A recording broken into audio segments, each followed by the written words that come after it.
All right, so if you're not a new viewer to this channel, I'm sure you must have seen some of my Revit courses. I've released a lot of them, I think about 3 now, but I've been getting some feedbacks on those my Revit courses saying that they're a bit too complex for people that are absolutely new to Revit. So what I want to do in this video is I want to use a smaller scale project that is less complex, but I'll still be able to grasp some necessary information for new beginners in Revit to use in the video. But I think I'm going to use a small project that could be easier for people to follow through, and the time lapse of the video will be shorter, so people will not be scared of maybe when they see a 4 or 5 hours video. So I'm going to try and compress the time as much as possible. So we're going to be exploring Revit from scratch to finish. I'm not going to transfer any templates. I'm just going to start from Revit default template, and we're going to design a bungalow. Okay, I don't know whether it's 3 bedroom or 2 bedroom. By the end of the video I'll figure that out, so we'll figure it out together. All right, so if you haven't done so, make sure you hit the like button, subscribe to this channel for more content like this. We release good stuff on a weekly basis. Don't forget to hit the notification bell to get notified. Without any further ado, let's jump right into the main stuff of this video. All right, let's go. Alright, so we're going to start off by opening Revit. So if you don't know what Revit is, let me just give you a brief rundown. Okay, Revit is a BIM software. BIM means building information modeling. So it's a tool you use to model and visualize buildings and getting information simultaneously as you visualize those buildings and model it in the software. So Revit is one of the best BIM tools, and BIM is very important in the construction industry. It improves communication between different professionals and makes the construction process very streamlined. Alright, so with that out of the way, let's jump into the main subject at hand. So we are going to create a new file. To create a new file, we're simply going to click on this new icon here. Then I'm going to select wherever you want to select, whether it's imperial or metric you use. Revit has given you the 2 options, so I'm going to select the metric template because I work in the metric side of the world. So it's going to quickly open and we're going to start working immediately. Okay, so now our Revit file is open. You are going to see a lot of things. You are going to see some of these lines here and you don't understand what they are. You are going to see a lot of things here. We are going to see. So as we walk through this project, we are going to explore each of them. So firstly, I'm just going to left click and I'm just going to highlight everything here within this box. Then I'm just going to right click and hide in view by element. So once that is out of the way, I'm going to also select this hide in view by element. Then I'm just going to click on this. I'm going to go over to this properties panel here under this scope box. I'm going to change this from view overall to none. So now this is at none. I'm good to go. So now what I'm going to do is I'm just going to click out. Then I'm going to select this north arrow. I'm going to right click hide in view by element. Then I'm going to go to annotate and I'm just going to draw a box in the middle. So I'm going to have an idea. Go to detail line, then click on this and just draw a box around the middle using your visual prowess. So now we have drawn a box here. We have an idea where the center of the project is. Then we can hide the rest of distance. So we can select this elevation viewpoints, right click, hide in view by category. Then select this or go over to this place here, hide crop region and hide it. Then you can select this scope box, hide in view by element. So now our project is clear without much distraction. Then we're going to go over to this panel here. So this is the properties panel we are going to be going to. So firstly, you can see all these sheets. We don't need this amount of sheets now. We are going to create our own sheets. Then I'm just going to click on this. I'm going to hold shift and select the last one. Then I'm just going to click on delete. So now we have done this, we're now going to start working on the levels. If you don't know what levels are vertical reference points that guide us in placing vertical elements in a building like lintel, door heights, roofs and so much more. So we're just going to go to one of the elevations to create new levels. So I'm just going to click on this elevation, click on this north elevation. So currently you are going to see all those lines here. You see why Revit is good, because it transcends just 2D. What is in 2D is in 3D too. So that's why you can see this, all these lines, these reference planes and scope box in the elevation as well. So I'm just going to right click, left click, select this, hide in view by element and hide all of them. Then I'm going to click on this L2 and I'm just going to delete it. It's going to say it's going to delete other things. I'm going to click here, so I want to delete it. So now I'm going to click on this box again, this scope box. Then I'm going to go over here, change this from view overall to none. Then I'm just going to go over to this hide crop region and just hide it. Select this as well, select this scope box, hide in view by element. Okay, so this is a beginner's tutorial. The scope box, I don't need to enter deep into much of all those things. That's why I'm just hiding them and avoiding them. So firstly, I'm going to click on this L1 and I'm going to rename it as 01 NGL. That is the natural ground level.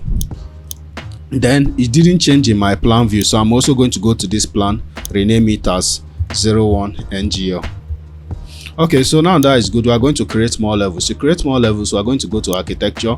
We are going to go to level. Under this level, we are now going to go over to this properties panel, click on this drop down icon and select 8mm head. So we are going to be placing the DPC, the lintel, like this. So we are just going to zoom in. You are going to see a dimension helping us guide us on the distance we want to place each levels at. So I'm just going to place this at 600 here.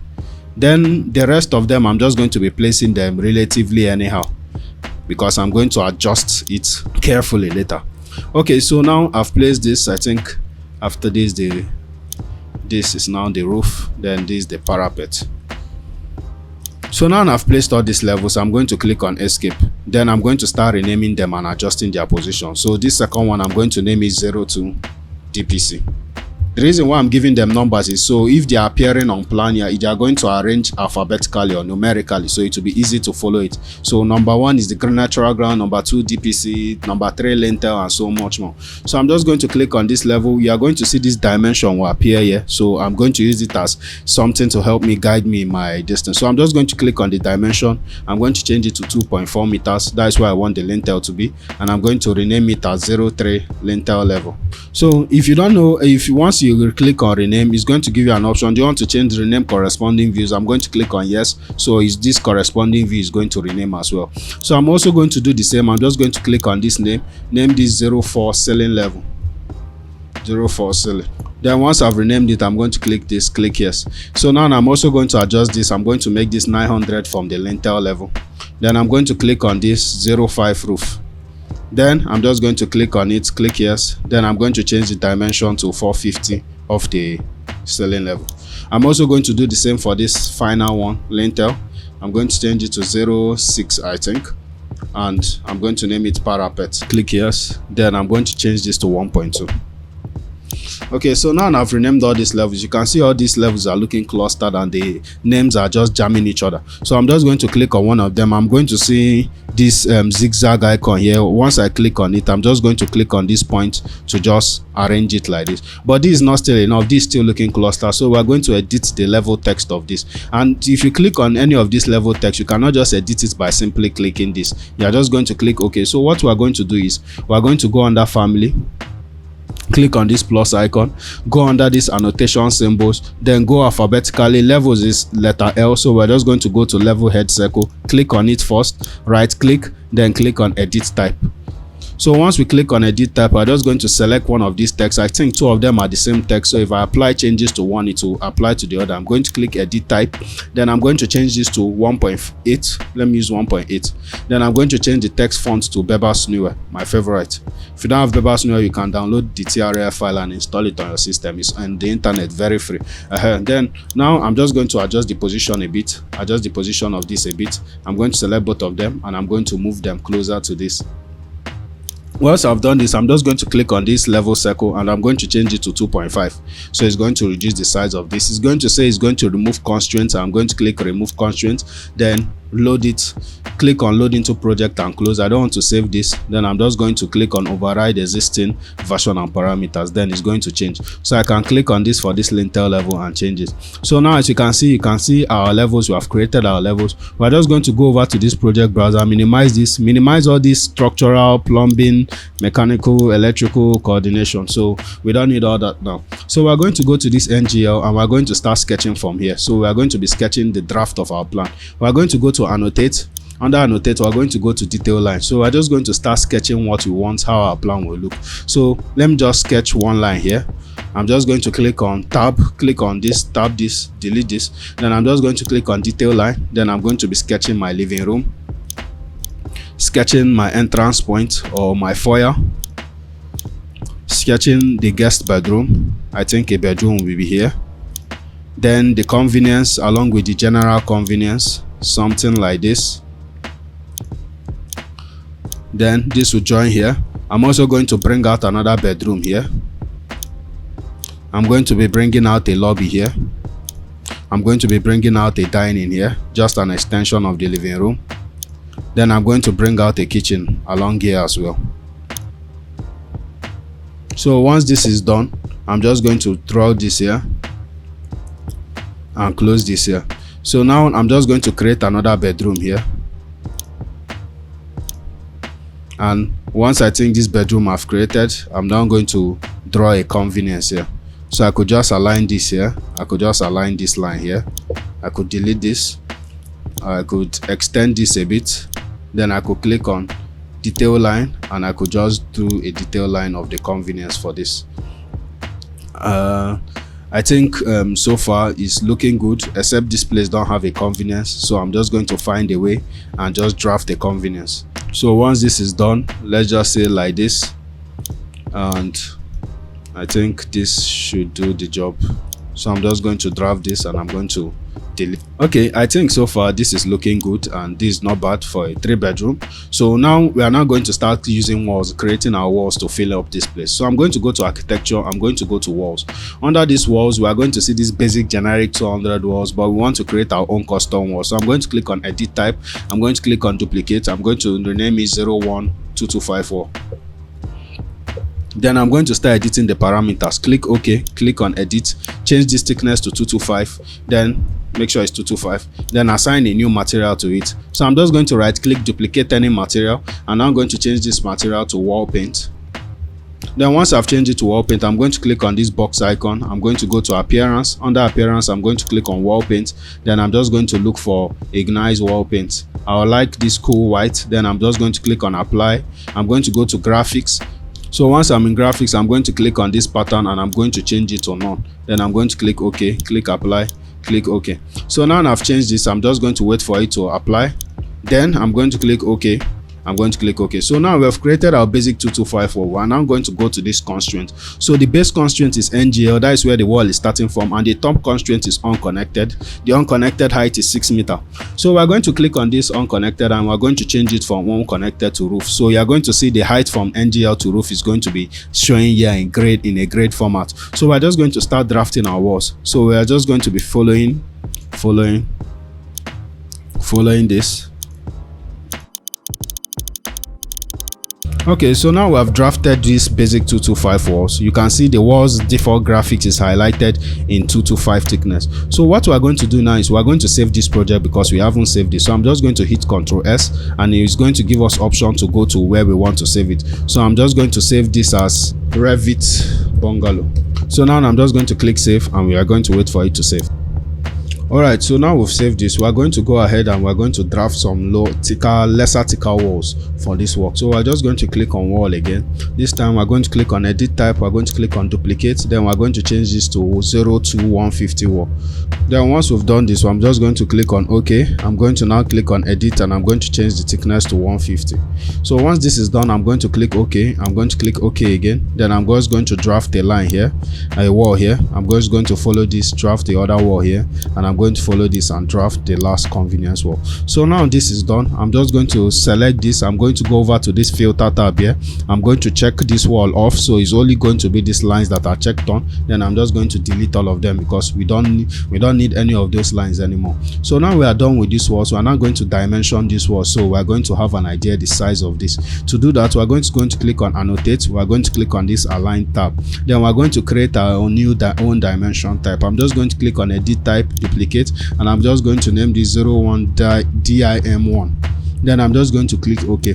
So now I'm going to edit the parameters of this dimension. I'm going to change this dimension of line extension 1. I'm going to change this witness control from gap to element to fixed to dimension line. I'm going to change this witness line to 1 millimeter. Do the same thing, 1 millimeter for this witness line extension. I'm going to go down over here, change the dimension size to 1.5, and I'm going to change the font style to elegant locks. So this doesn't come with your system by default. You have to go and download the TRF file. So I'm going to click on apply. Then I'm just going to dimension this end to end. So I'm going to pick this here, dimension this. So I'm going to be dimension all the spaces basically.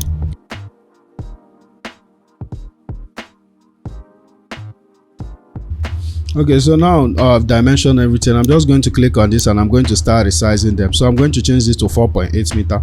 I don't want the space to be too big. I'm going to reduce this length. I'm going to change this to 2.7. I'm going to also change this, drag this down. I'm going to change this to 4.5 or 4.2. Then after I've changed it to 4.2, okay, this is quite problematic. I'm going to hit Ctrl Z and Let me just click on this, and I'm going to add another dimension here since I can change it to 4.2. So I'm now going to click on this, click on escape, then I'm going to click on this and I'm going to change this to 1.5. I'm going to now change this to 3.3.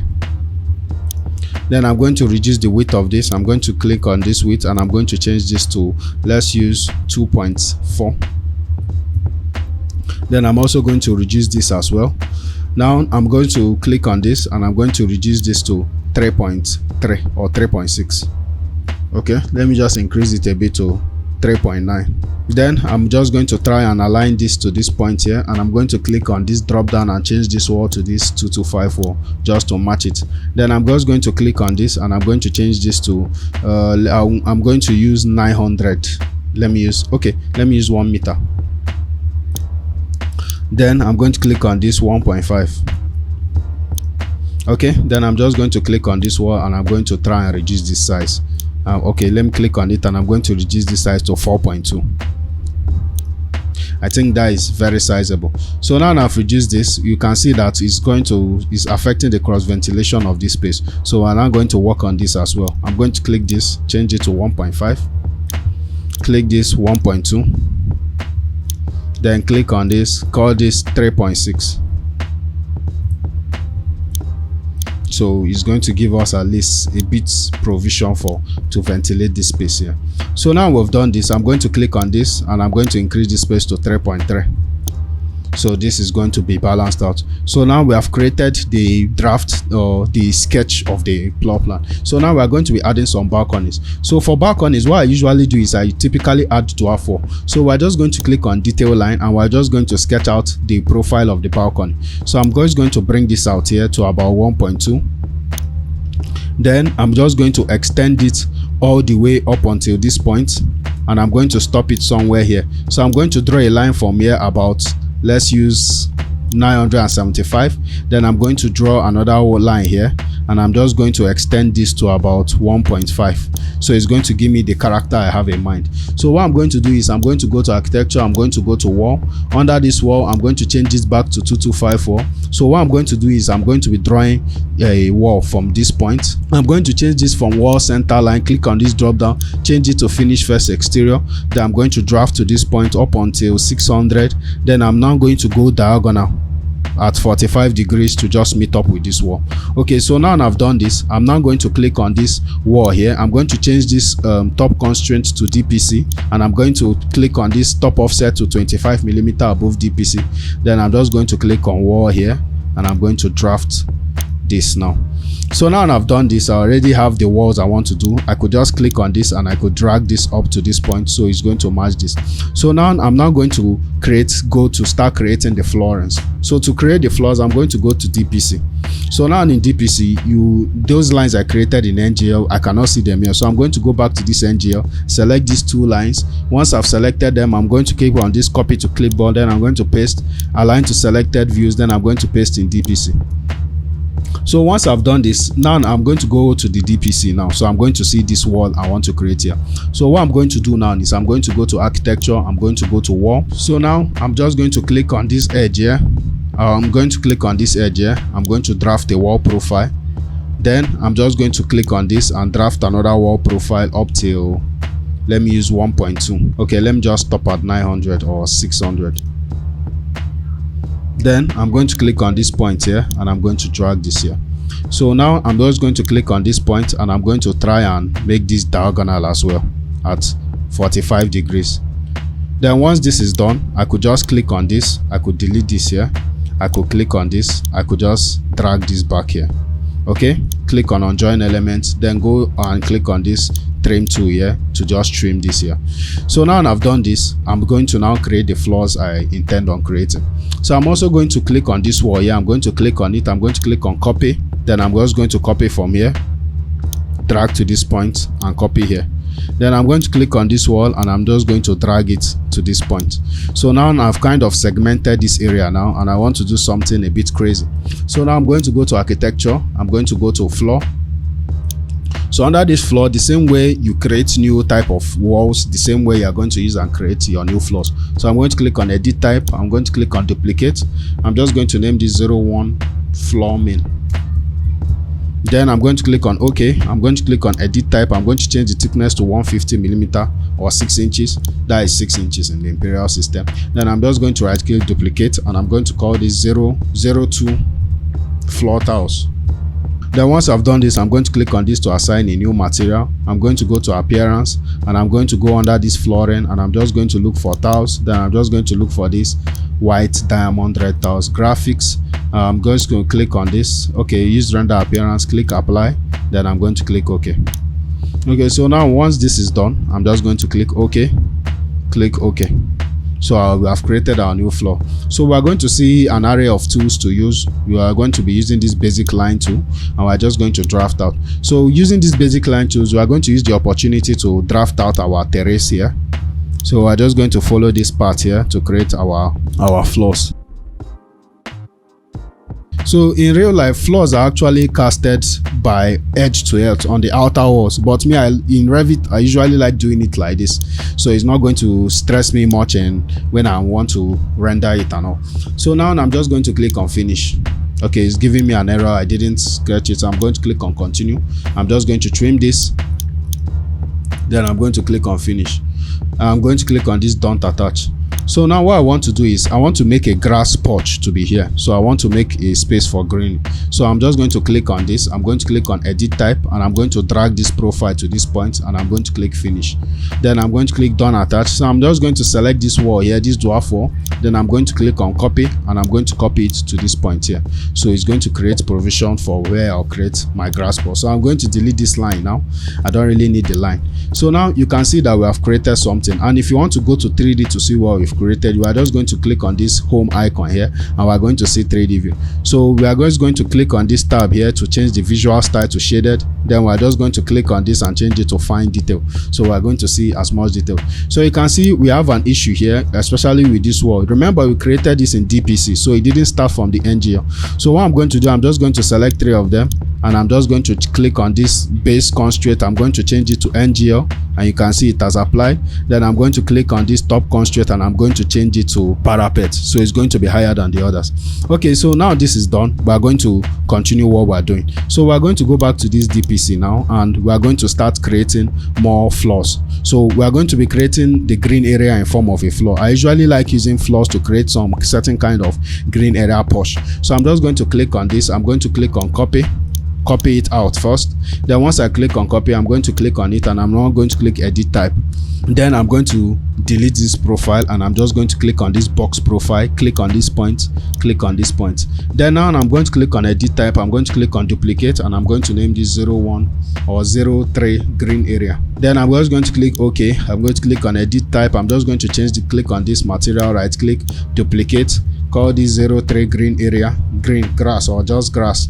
Then I'm just going to click on this box. I'm going to go to appearance. I'm going to go to site work. Under this site work, I'm going to see some options. I'm going to click on this grass dark rai, apply, OK, OK, apply, OK, and finish.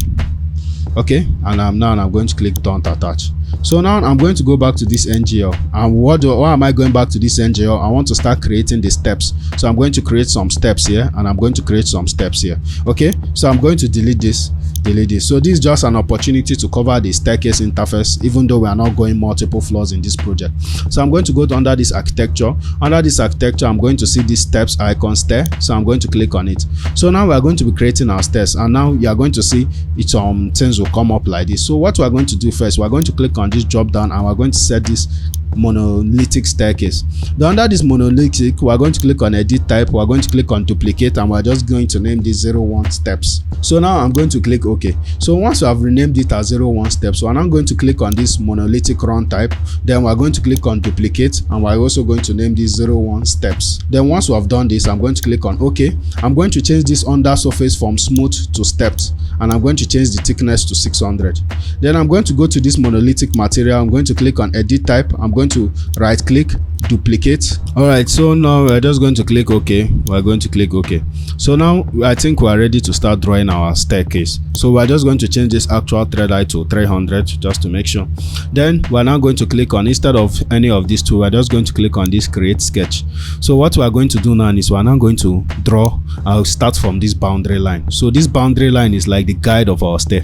So we're just going to draw it. So if we're climbing up to 3 steps, I think we're going to need 900mm length in thread. So you're just going to keep those calculations in mind while you're doing it. So I'm just going to draw a line from here and make sure it aligns. You're going to see something is going to highlight here. So I'm just going to draw another profile line here, and I'm just going to trim this. Click on trim, then trim this together. Then I'm just going to delete this boundary line here, because boundary line don't work on the 3 axis. It only works on 2 axes. So I'm now going to click on this riser here, and I'm just going to draw one here.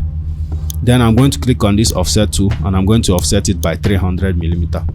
So, and I'm going to make sure this copy is checked on. So I'm just going to offset it 1, 2, 3. Then I'm going to click on this trim element. Then I'm just going to select here, trim here, select here, trim here, select here, trim here. Then finally I'm going to click on this stair part. Then I'm just going to use one line and draw one line from this point here going up. So it's going to help us define where our staircase is going. Then I'm going to click on finish. Okay, so as you can see, the direction is actually facing here, which is wrong. I'm just going to click on this flip stack icon, so it's going to be going to inside this building. So I'm just going to click on finish. Then you are going to see what we've done.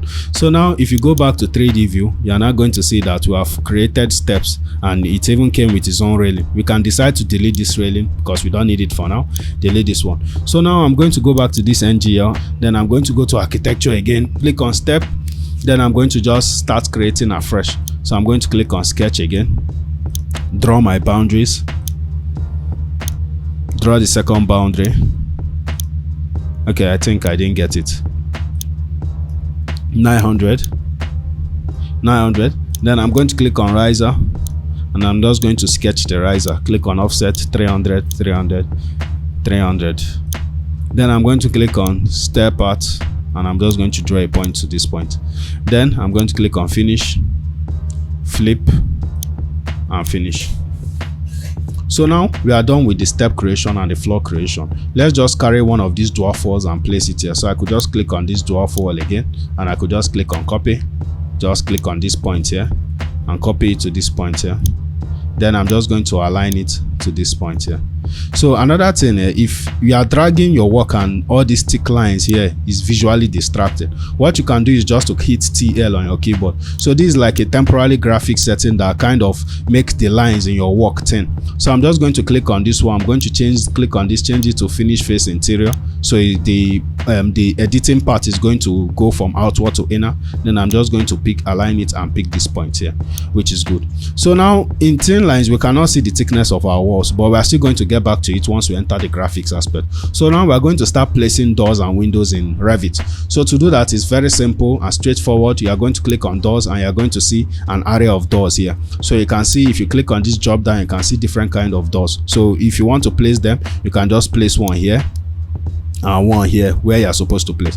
So honestly, these doors are nice, but I want to bring in my own doors. And another thing to take cognizance of before we bring in our own doors is, currently we placed a door and we're in the NGL level, and we placed a door which is wrong. We are supposed to be in the DPC level. So if I click on this door now, you can see it's currently set at level NGL. I'm just going to click on this drop down and change it to DPC where it's meant to be. So if I go to DPC where I'm meant to place them, that is where I should place door. You're going to see the door will appear here. So I'm just going to click on door here, and I'm going to bring in my own type of door for my own Revit library. Okay, so I'm going to click on load family. Under load family, it's now going to give us access to our file explorer. So we are just going to go and load door from where we used to keep our own Revit libraries. So I have my own Revit library, so I'm going to be loading it from there. Okay, so now I'm just going to click on doors. I'm going to look for internal doors. So now I'm just going to select one of my favorite doors in Revit. I'm going to click on this, and I'm going to click on load into project. So it's going to load in. So we are going to be creating the doors for our toilets and doors for basic spaces. Okay, so now the door is loaded. I'm just going to edit type, and I'm just going to click on duplicate, and I'm going to name this one 01D1. Okay, so now once I've named this door, I'm going to click OK. Then I'm going to edit the parameters of the door, which any good door family will have. You are going to see rough width. I'm going to change it to 900. Rough height 2.4. Remember, our lintel is 2.4 meter high, so it's good to take cognizance of these levels and door and component relationship. I'm going to click apply, click OK. So I'm going to place this door, hover around here, place this door here.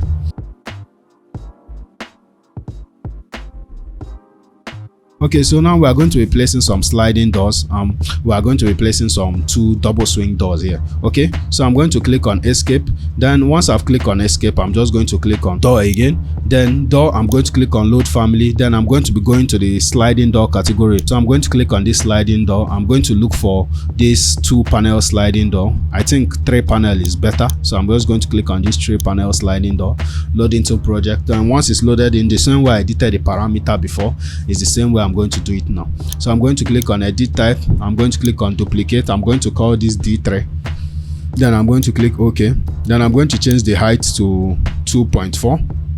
Then I'm going to change the width to 900 millimeter times 3. I think that is 2.7. Then once I've done this, I'm going to click OK. So I'm going to place a sliding door here, so the light from coming from the dining can help light up this lobby. Then now I'm going to be placing double swing doors. So I'm just going to click on escape. I'm going to click on door. I'm going to click on load family again. Then I'm going to go back here. So I'm going to look for some nice double swing doors. I'm going to go to internal doors, and I'm just going to look for, let me use this one. So I'm going to click OK. So now I've loaded in this door. What I'm going to do now is I'm going to click on duplicate, edit type, and I'm going to edit the parameters of the door. So I'm going to do that. I'm going to click on duplicate. I'm going to rename this as D4. Then I'm going to click OK. So once I've done this, I'm just going to change this to 2.4. After changing it to 2.4, I'm going to change the width to 1.5. I think 1.5 is sufficient. Then I'm going to click OK. So I'm going to place this as the main door. Here I'm also going to place, I'm going to place a single swing there too. So now I'm going to, once I have done this, I can click on this sliding door, for instance, and I could just click on mirror.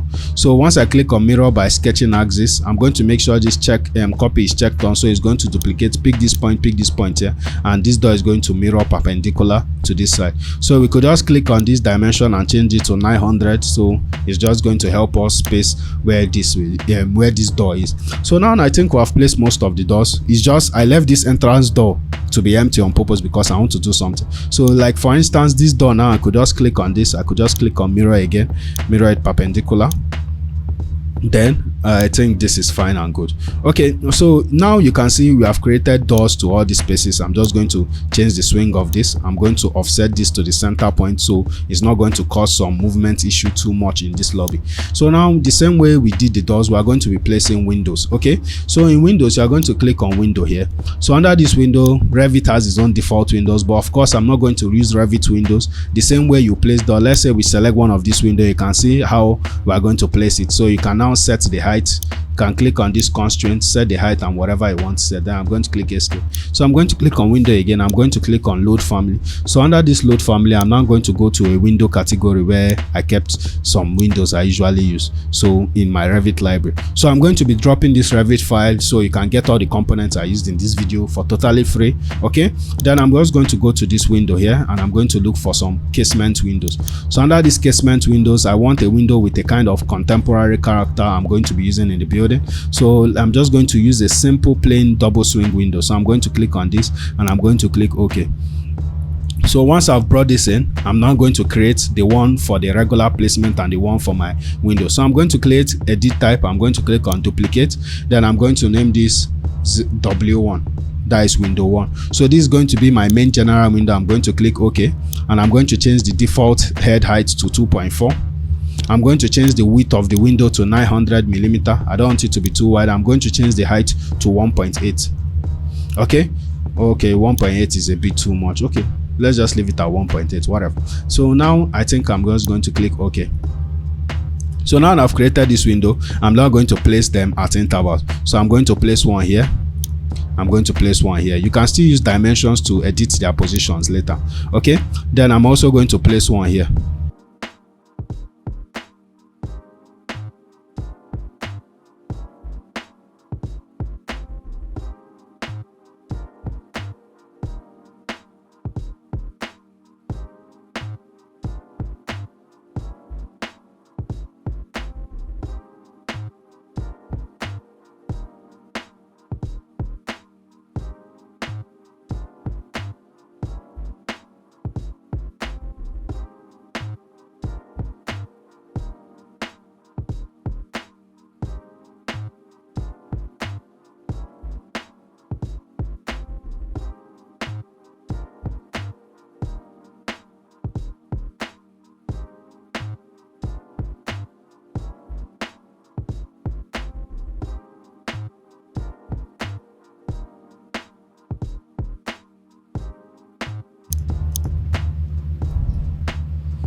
All right, so I think we're done with that. So now we're going to quickly jump into cutting walls.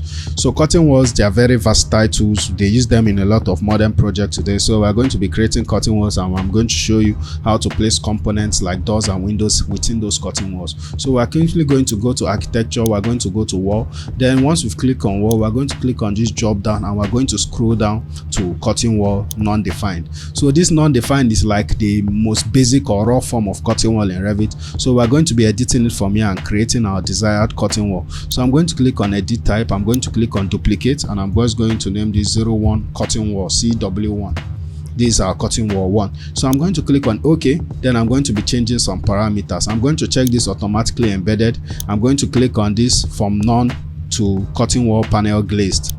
Then once I click on it, the join condition, I'm going to leave it as non-defined. Then I'm just going to put some munions. So I'm just going to, instead of putting some vertical or interior munions, what I'm just going to do is I'm just going to click on this borderline, and I'm going to change this to, okay, let me just use this rectangular munion 65 by 125. Click on this rectangular munion 65 by 121.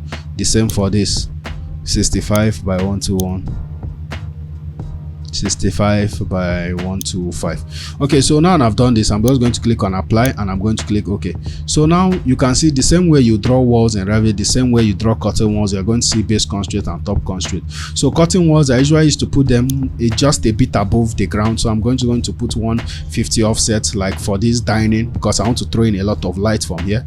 Then I'm just going to click on this one here and draw it up to 2.4. okay. So now it's giving me an applicate mark value, but you can ignore it. I'm not going to draw another one from here. I'm going to draw it up to 2.4. okay. Then I'm going to do the same for here. Okay, the thing about this one is I'm going to click on this one, and I'm going to change the base offset to 0. So I'm also going to do the same for this wall here. Then I'm just going to click on annotate, do detail line first. So it's going to help me get the pinpoint accuracy where I need it to be. I'm going to architecture, I'm going to go to walls. Then I'm just going to draft the cutting wall from this point to this point. Okay, so now we've done this, we're now going to go to 3D view, because most of our work now is now going to be in 3D view. So you can see the work we've done in Revit just from scratch. Quickly we were able to create this. So what I'm going to do now is I'm going to rotate this, and I'm going to click on this cutting wall in front, make sure the base offset is 0. The only one I don't want the base offset to be 0 is this one and the dining. So we're now going to be, this is just a plain cutting wall, it's empty, right? So we're going to be working on creating munions to our own custom way. So I'm going to go to architecture, I'm going to go to cutting grid. Under this cutting grid is now going to give us option to segment our cutting wall. So let's say we're segmenting this one in front. You can see it from here. You need to be careful while viewing this thing. So I'm just going to pick here and pick here, and dividing it into 3. Then I'm going to put a horizontal one about 600 millimeter from the top. Then once I do that, I'm just going to do something similar for this. Okay, because this is the entrance, so I'm just going to divide it into, okay, let me divide it into 2 major parts. Then I'm going to put the 600 from here. So what I'm going to do is, because I want to create an openable cutting wall door here, so I'm going to make provisions for that. I'm going to click on this grid here, this horizontal grid, click on add to remove. Then I'm just going to remove this segment part here, click on escape. Then you're going to see it's going to be free here, but it's still going to be up here, so you're going to see the use later. So I'm going to click on this add remove segment, select this, so click on escape. So you're going to see here is empty. If you rotate this, you're going to see how it has segmented the cutting wall into the custom pattern I want. So I'm also going to rotate this and go to this view here. Okay, so I'm just going to go to architecture, go to cutting grid again, divide it into 3 parts, then put the horizontal one. So now what I'm going to do is I'm going to select one of this munion, because I want to edit this 65 by 125 millimeter munion. I'm going to click on edit type. Okay, before I click on edit type, I'm going to make sure I unpin it so it can be editable. I'm now going to click on edit type again. I'm now going to click on rename, and I'm going to name this main munion. Once I've done this, I'm going to click on OK. Then I'm now going to change this width on side to 25, so it's going to be 50 millimeter overall. Then I'm going to change the thickness to 75. Then I'm going to now change this material, this aluminum material. I'm going to just click on this to assign a new material. Then I'm going to go to appearance. Then I'm now going to assign a dark metallic material. I'm going to go to metals. Then I'm just going to assign this dark material to it. I'm going to click on, okay, let me wait for it to load. Then I'm going to click on apply and I'm going to click on OK. Then I'm going to click on OK. So now I've done this, I'm now going to go to architecture. I'm going to go to munions. Then I'm just going to select this all grids and it's going to place the munions. Yeah, I'm going to make sure that this main rectangular munion is the one selected. I could click on this drop down to select another type of munion in case. Then I click on this back and I'm just going to click on all grids and make sure that I select everything. So now we've created the curtain wall panels, which is fine and good. We're now going to place some doors and windows inside it. Okay, basically mainly doors because I don't need to place windows here, but I'm just going to show you how to place windows for Windows sake. So now what we're going to do is we're going to zoom into the panel where we want to place the door. Then I'm just going to click on tab on my keyboard. Then once I select this panel here, I'm going to unpin it, or you could unpin it by either clicking on this pin here, or you could just go over here and click on this pin to unpin it. So now I've selected it, I'm going to click on this drop down icon and I'm going to try and change it to a door. But the thing is, we have not placed any door, any curtain wall door inside our project. So what we're going to do is we're going to go to our file explorer and we're going to open our Revit library from the file explorer. We're going to click on insert. We're going to go to insert. Under this insert, we're now going to click on load family. So under this load family, we're going to go back and we're going to look for curtain wall. In our Revit library, we're going to look for curtain wall panels. So once we see curtain wall panels, we're going to click on it and we're going to see doors and windows that we can bring in. So I'm just going to select one of this window and I'm going to select maybe a double swing door, a single swing and a double swing door. Then I'm going to click on open. So it's going to load all those components inside this Revit file. Okay, so now it's done. I'm going to click on tab again to select the panel. Click on tab. So I'm just going to click on tab again. Tab, select this. Then I'm going to click on this drop down icon. Then I'm now going to see this double swing glass door. That is our curtain wall panel. So you can see this is the double swing. Then I'm going to click on this drop down and change it to the single swing door. So this is the single swing door. If you go back to the plan, you are going to see that the single swing is going to show here. So I could just click on this to change it here, click on this to change it to this point. So this is how to place doors and curtain walls in Revit. Okay, so we are going to go back to this DPC. We are going to go back to this 3D view. So what we are going to do now is we are now going to click on tab here and we are going to select this main panel here. We are going to unpin it as usual. Then we are going to click on this drop down icon and we are going to change it to double swing door. So this is the main door for the building, although it's risky to use this kind of door. So we are going to be placing some windows in this dining. So we are going to click on tab. You can even select multiple panels at once. Click on tab again.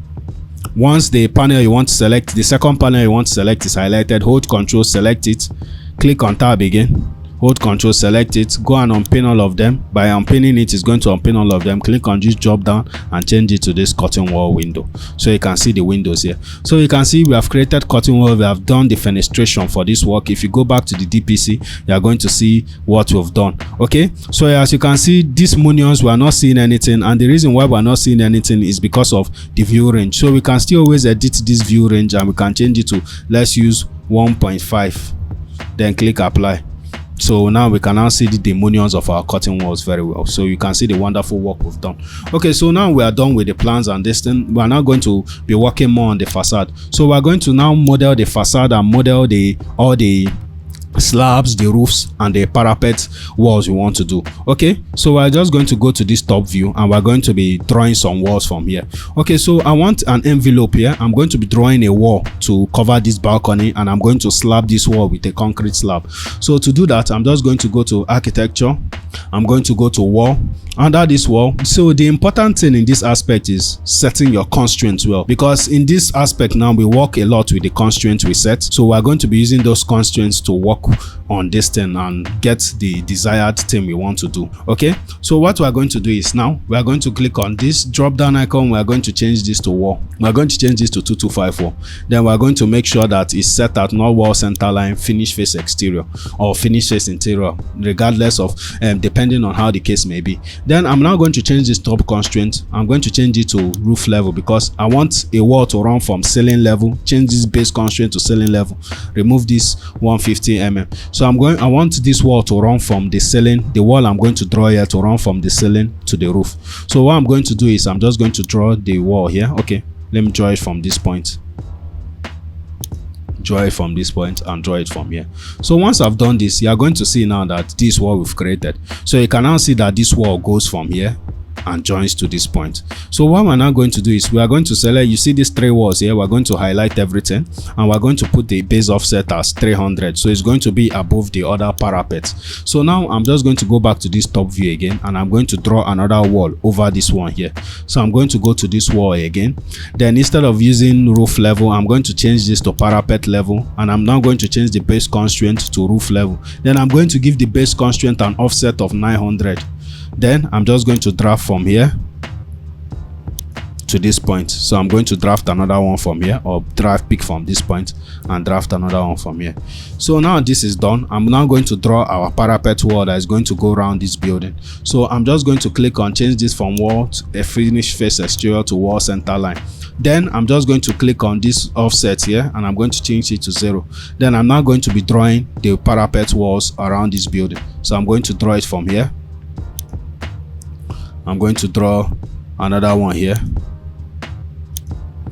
and I'm going to draw another one from here and from here too,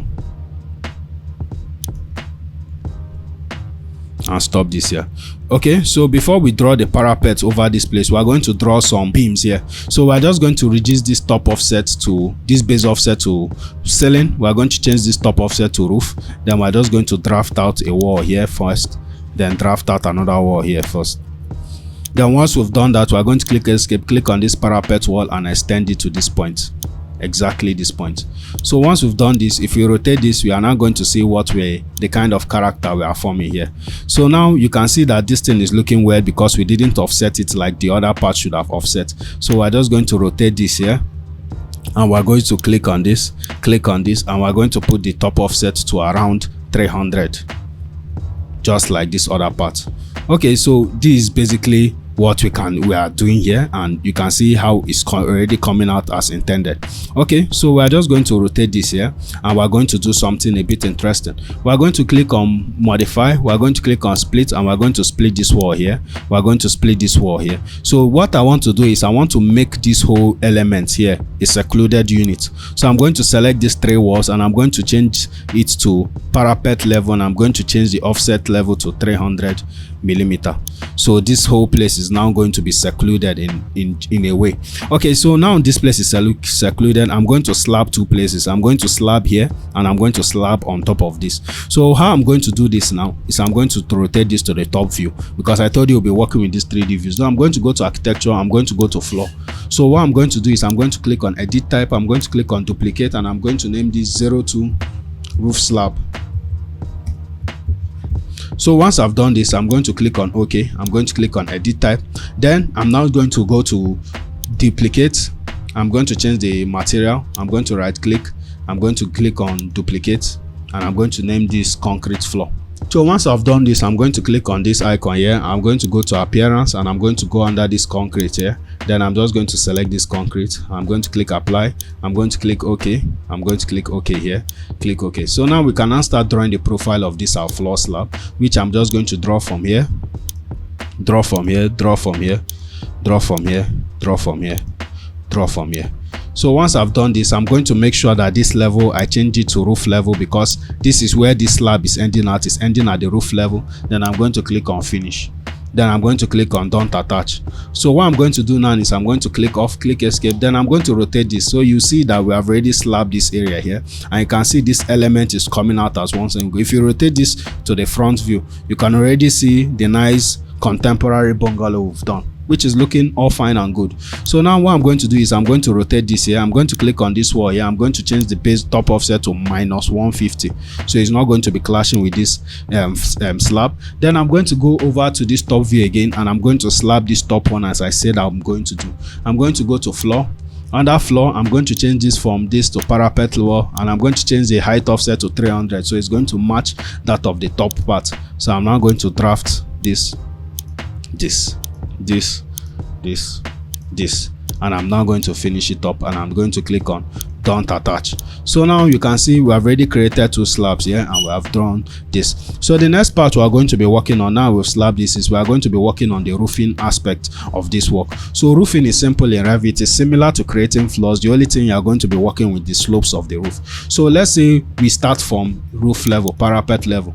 So currently, as we're in this parapet level, the fact that there is no element going more than 1.2 meter above the parapet level, you are not going to see anything apart from these ones here. So what you are going to do to see some things is you are going to go on to underlay. Under this underlay, you are now going to set where you want to view from. Let me just set this DPC. Okay, so now we have set DPC. Is going to give us an idea of the scope of where our roof is going to stop. I could even change the base offset from DPC to ceiling, so we are going to see where the thing stop. Okay, so now we have done this. We are just going to go to architecture. Under architecture, we are now going to go to roofing, and we are going to see the roofing icon. So in roofing, there are different ways to roof in Revit. Let me just click on load. Let me just click on this drop down. You can see many roofing aspects. I've covered it in my comprehensive roofing video, so I'm going to leave the link for you. You could check that out, or you could just click on it on your screen now. So what I'm going to do is I'm going to be using roof by footprint, which is the most simple type of roof. So now in this roof by footprint, we are going to edit this roof. We don't want to just use it raw like this. So I'm going to click on edit type. I'm going to click on duplicate. Then I'm just going to name this 01 roof. Then once I've named this, I'm going to click on edit type. I'm going to now click on edit. Then what I'm going to do first is I'm going to click on insert to insert a new layer. I'm going to click on up to make the layer just above this other one. Then now I'm going to be applying thickness to that layer. This layer is going to be the roofing sheet. I'm going to make it 10 millimeter. So this one is going to be like the soffit, so I'm going to make it 150. So now I'm going to assign a new material. I'm just going to right click on duplicate, and I'm going to name this 01 roof soffit. Then I'm just going to click on this icon here. I'm going to click on appearance, and I'm going to go to roof here. So now under this roof software, I'm going to be using a white material. I'm going to be going to wall paint, and I'm not going to select a pure white material. So I'm going to be looking for pure white, and I'm going to click on this icon to change it. Then I'm just going to click on apply and okay. So now this is done. I'm going to create the roofing sheet by clicking on this to assign the roofing sheet. I'm going to right click, duplicate. I'm going to name this 00 roof sheet. So now I'm just going to click on this icon here. Once it's downloading, I'm going to click on this icon here. I'm going to click on appearance, and I'm going to go under roofing, and I'm just going to select a nice roofing material, maybe some asphalt singles. Then I'm going to click on apply, click OK, apply and okay. So now we have created our roof, the roof type we want, the roof material. Then I'm now going to click on these boundary lines, and I'm going to start drafting our roof. So I'm going to draft it within the parapet wall. So I'm just going to follow these lines here. Okay, so now we've done this. We're just going to highlight all the lines here in this front part. We're only going to leave this last line at the back, and we're going to click on this define slope and uncheck it, so it's not going to be with any slope. Then we're going to click on offset to give this back one an eve, because this is where all the water is going to fall out from in this building. So I'm going to give it an eve of, let's say, 450 millimeter. Then I'm going to uncheck this copy in the offset this like this. Then I'm going to click on this slope line. I want the slope to be very gentle since it has a low parapet, and I'm going to put 4 degrees. Then once I've done this, I'm now going to click on finish. Then I'm going to go to 3D view, and we're going to see what we've done. So as you can see, despite the fact that we kept a very low degree, this is still very high, and part of the reason is because we set an inappropriate level on this roofing. So I'm just going to click on this, and I'm going to change the level from parapet to the roof level. Then I'm going to reduce the angle by 3 to 3 degrees. So I think 3 degrees enters well. So you can see we have created roofing is this, even though the slope is very steep, and you can see the roofing sheet along with the main roofing soffit. All right, so now when we're done with the roofing, we're now going to go into the modeling part. We're going to model some things we want to use. So I'm going to be showing you how to model some things, create sweeps, create extrusion. Okay, so before we start creating all those things, we're now going to save this project. Okay, firstly, we're going to start from creating some cladding panels on this facade here. Okay, so we're going to start with extrusion. So we're going to go to architecture, we're going to go to components, we're going to click on this drop down. Instead of place a component, we're going to click on model in place. Then we're just going to start from caseworks. Okay, so we're going to click OK. So now we have 5 modeling tools. We have extrusion, blend, revolve, sweep, and swept blend. So we're going to start from extrusion. So extrusion simply means extruding a shape from a face. So we're going to do that by setting setting the face first. We are going to click on pick a plane, then we're just going to pick any of these planes here. So let's just pick this plane, and we're now going to draw our extrusion from here. So now I want an extrusion just to kind of encompass here, so I'm just going to draw this from the edge of this window here.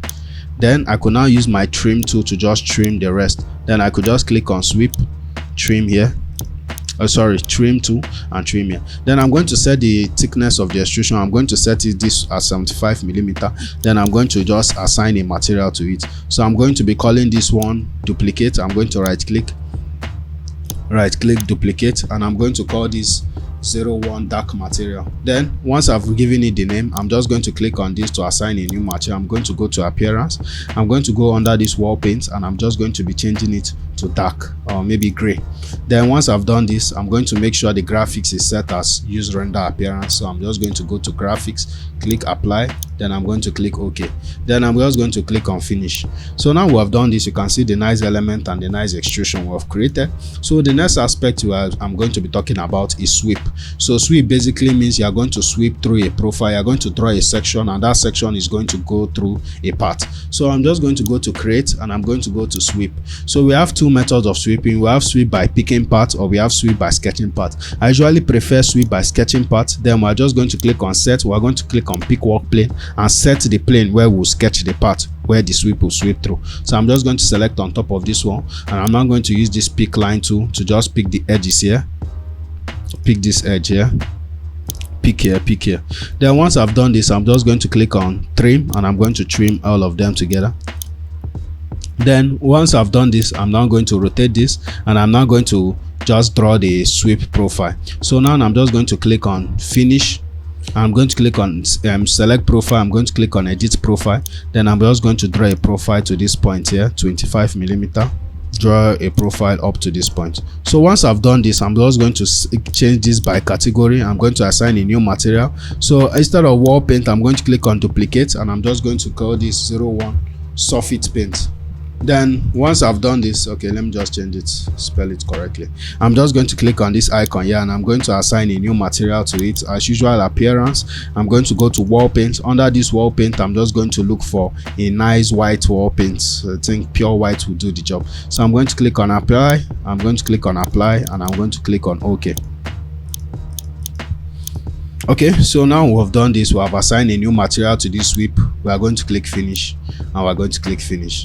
Okay, so this is looking all fine and good. We are going to copy this sweep here, and we're just going to edit the part to suit this other side. So we're going to rotate this to the top view.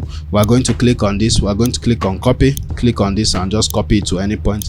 Click on this, click on edit sweep.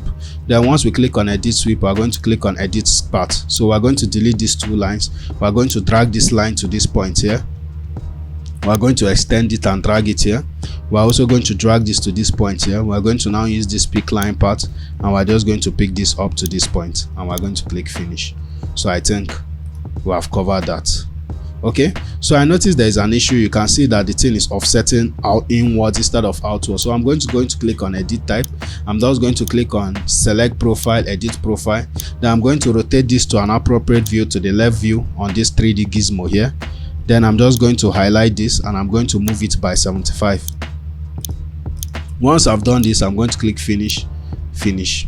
Okay, so now we are going to create some more extrusions, because we want to create some wall finish in this part here. So I want to create some wooden trellis panels here, so it's going to give it a very nice look. So I'm going to be going to the NGL for that, and I'm going to be using an extrusion. So I'm going to go to create, I'm going to go to extrude. Then I'm just going to draw a profile first. I'm going to draw it at 50 millimeter, 75 millimeter thick. Then I'm just going to stop it at 45 here and stop it at 50. So what I'm going to do is I'm going to click on offset. I'm going to offset it at 5 millimeters. Check copy, Ctrl Z, offset it inwards.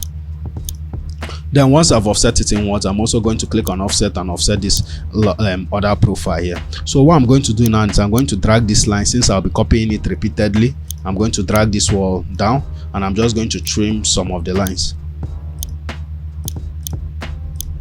Once I've done this, I'm just going to click on this arc fillet arc. Then I'm going to click on this, place this here at 5 millimeter, click on these two lines, create an arc at 5 millimeter. Then once I'm done with this, I'm just going to select this, and I'm just going to start copying. So before I do that, let me just reduce this to 45, so it's going to just align perfectly once I copy. So I'm just going to copy this profile, copy it, select both of them, click on copy again, copy it, select 4 of them, click on copy, just in order not to waste our time, and select this. So now this is done. What we can simply do is we can just click on this line, delete it, click on trim these 2 lines together. Then we could just click on this line here, we can now trim this together, and we could just click on finish here. Okay, so now I'm just going to select these lines here, and I'm just going to click on move, and I'm going to move it to this point here.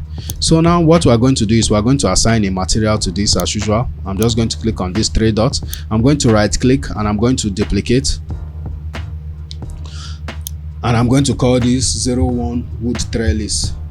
Then I'm just going to click on this to assign a new material, go to appearance, go under wood. Then I'm just going to look for this adido wood. Anyhow, any wood material is good, just as far as it's looking brown and all right. So I'm going to click on OK. Let's wait for it to load. Then I'm now going to set the extrusion end to, let's start from 3 meters.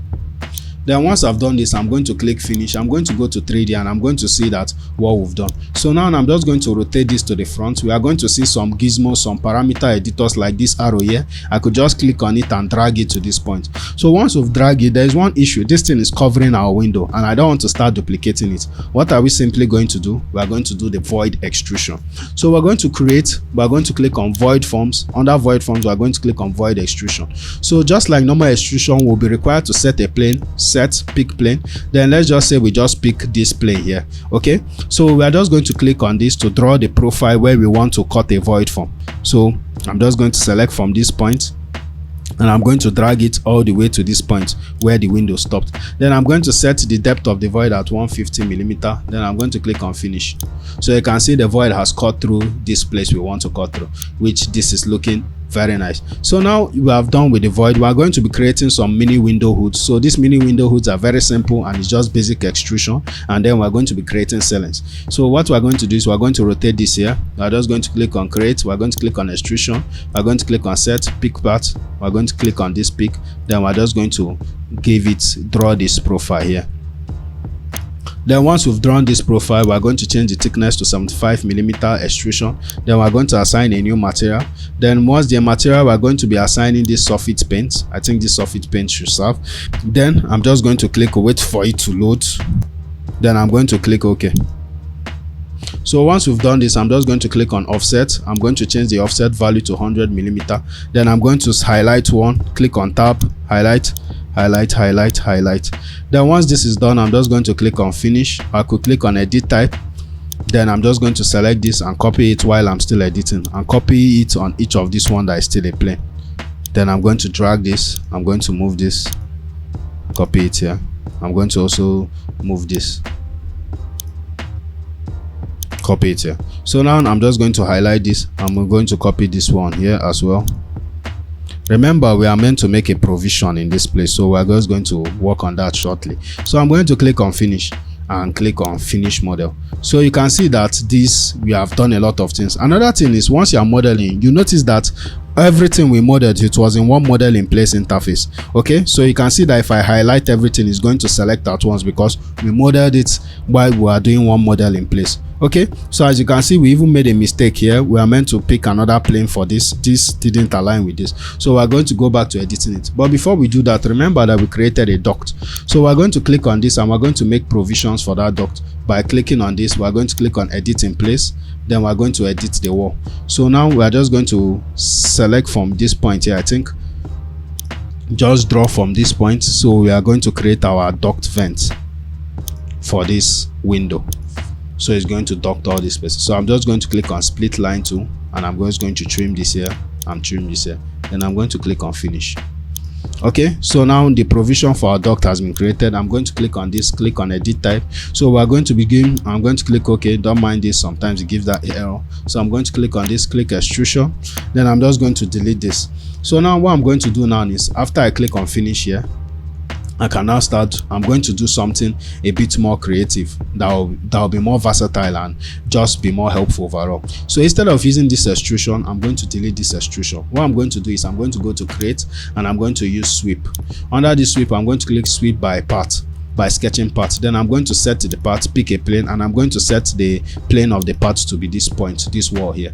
So now I'm just going to rotate this to this view and I'm just going to click on draw the profile. I'm going to draw the sweep profile. So I'm going to draw it like this. So once I've done this, I'm just going to rotate this to the top view. I'm going to click on finish. Then I'm going to click on edit part. Then I'm now going to draw a profile 100mm long. Then I'm going to draw this to 75 and draw this. So it's still at surface paint. Then I'm going to click on finish. So once I've done this will increase my versatility a lot because I'll be able to copy this to any plane I want without any issue. So I'm just going to click on this copy tool. I'm going to start copying it around. I'm going to copy one here which I'll edit shortly. So I'm going to click on this one, click on it, edit sweep. Then I'm just going to edit the sketch part, the part of the sketch of the sweep. I'm going to drag this here, click finish. Then I could even go to the DPC and I could just be using the DPC to copy this. So it's just going to help me copy it much faster, give me more speed. Going to copy this. Another good thing about using this sweep tool, I could easily select this. I could just click on this rotate icon, select a point, rotate it at 90 degrees. Then I could just move it and just continue copying it.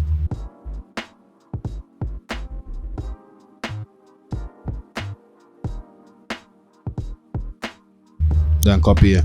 Then now I could go back to 3D view and see what I've done. So if I go back to 3D view, you see we are not going to have that issue we were having that time. So now I could just go back to windows like this that are not as long as the other ones. Click on edit type, click on edit sketch, then just drag this here, then click finish. Okay, then click finish here as well. So I could click on this and I could do the same, edit sweep, edit sketch, rotate this to this point, then drag this to this point here, drag this to this point, click finish.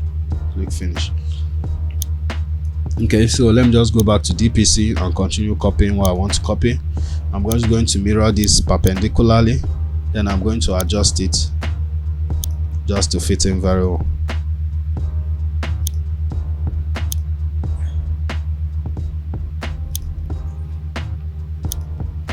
Alright, so now we're done with this. I think we have created all the casements, the extrusions. So let's just do a little bit of thing here. I think it's weird if these panels are just open here. So what I'm going to do, I'm just going to click on this void extrusion.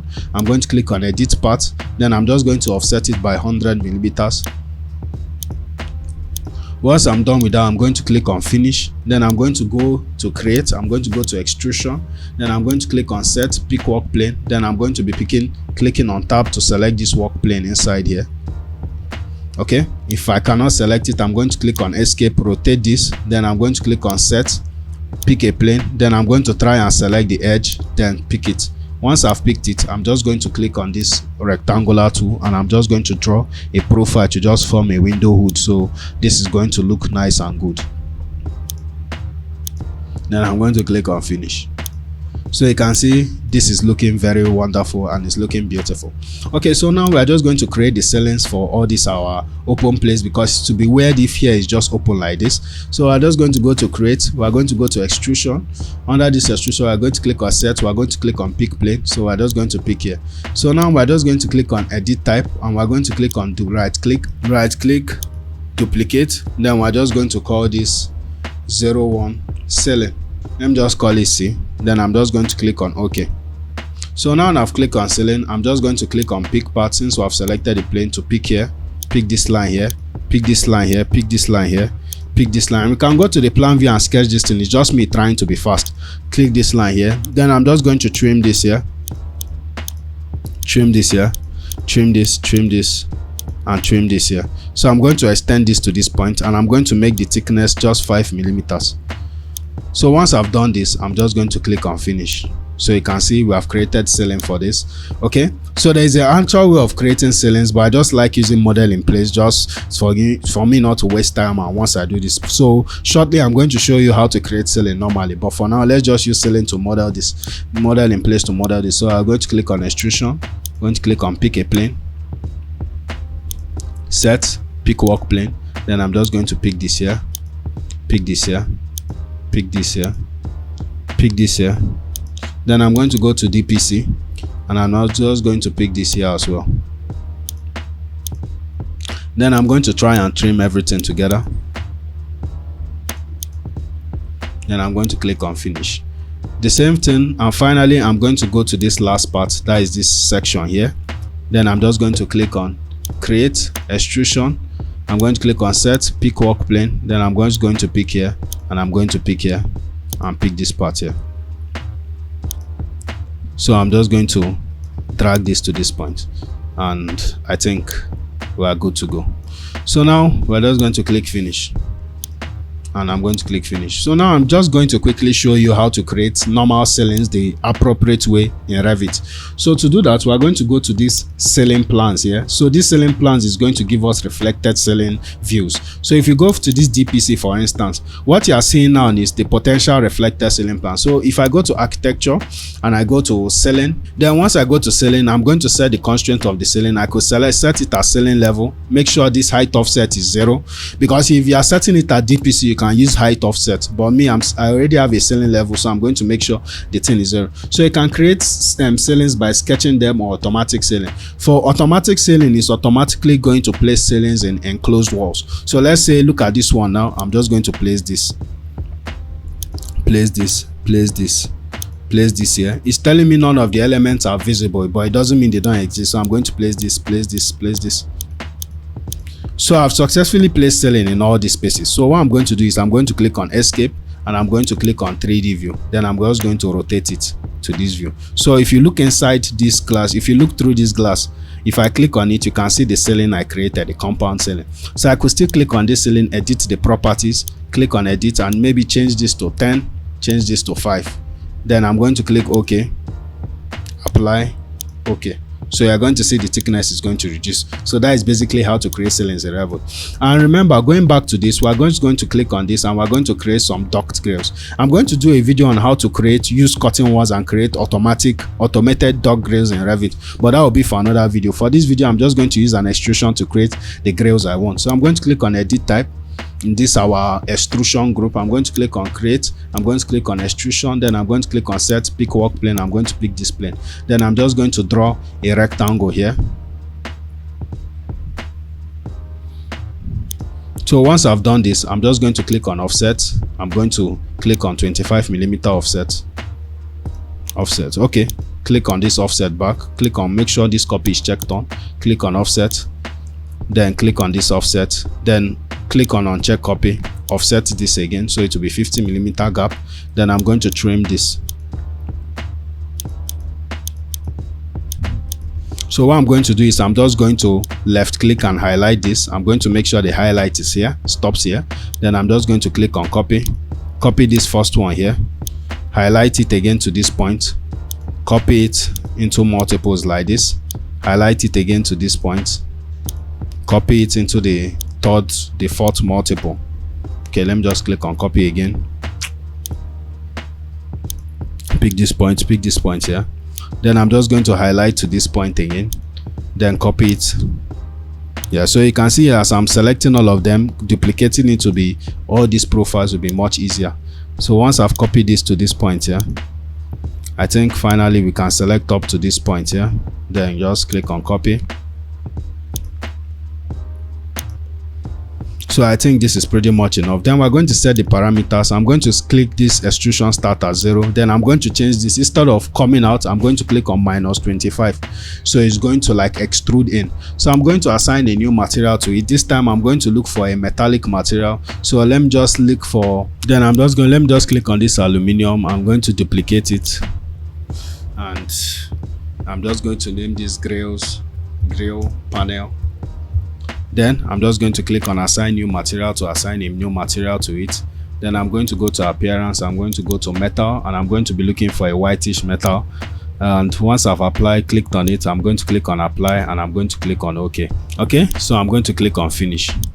So now you can see the duct here, and it's going to be ducting this our window here, and it's going to help in the piping. So I'm going to click on finish. So I think we have done a lot in the modeling part. So the next part we are going to be entering is we are going to enter railings, then we are going to enter the site work. So we're going to be modeling the site. So now I'm just going to go back to this DPC, and I'm just going to draw a railing. So to create railing is very simple.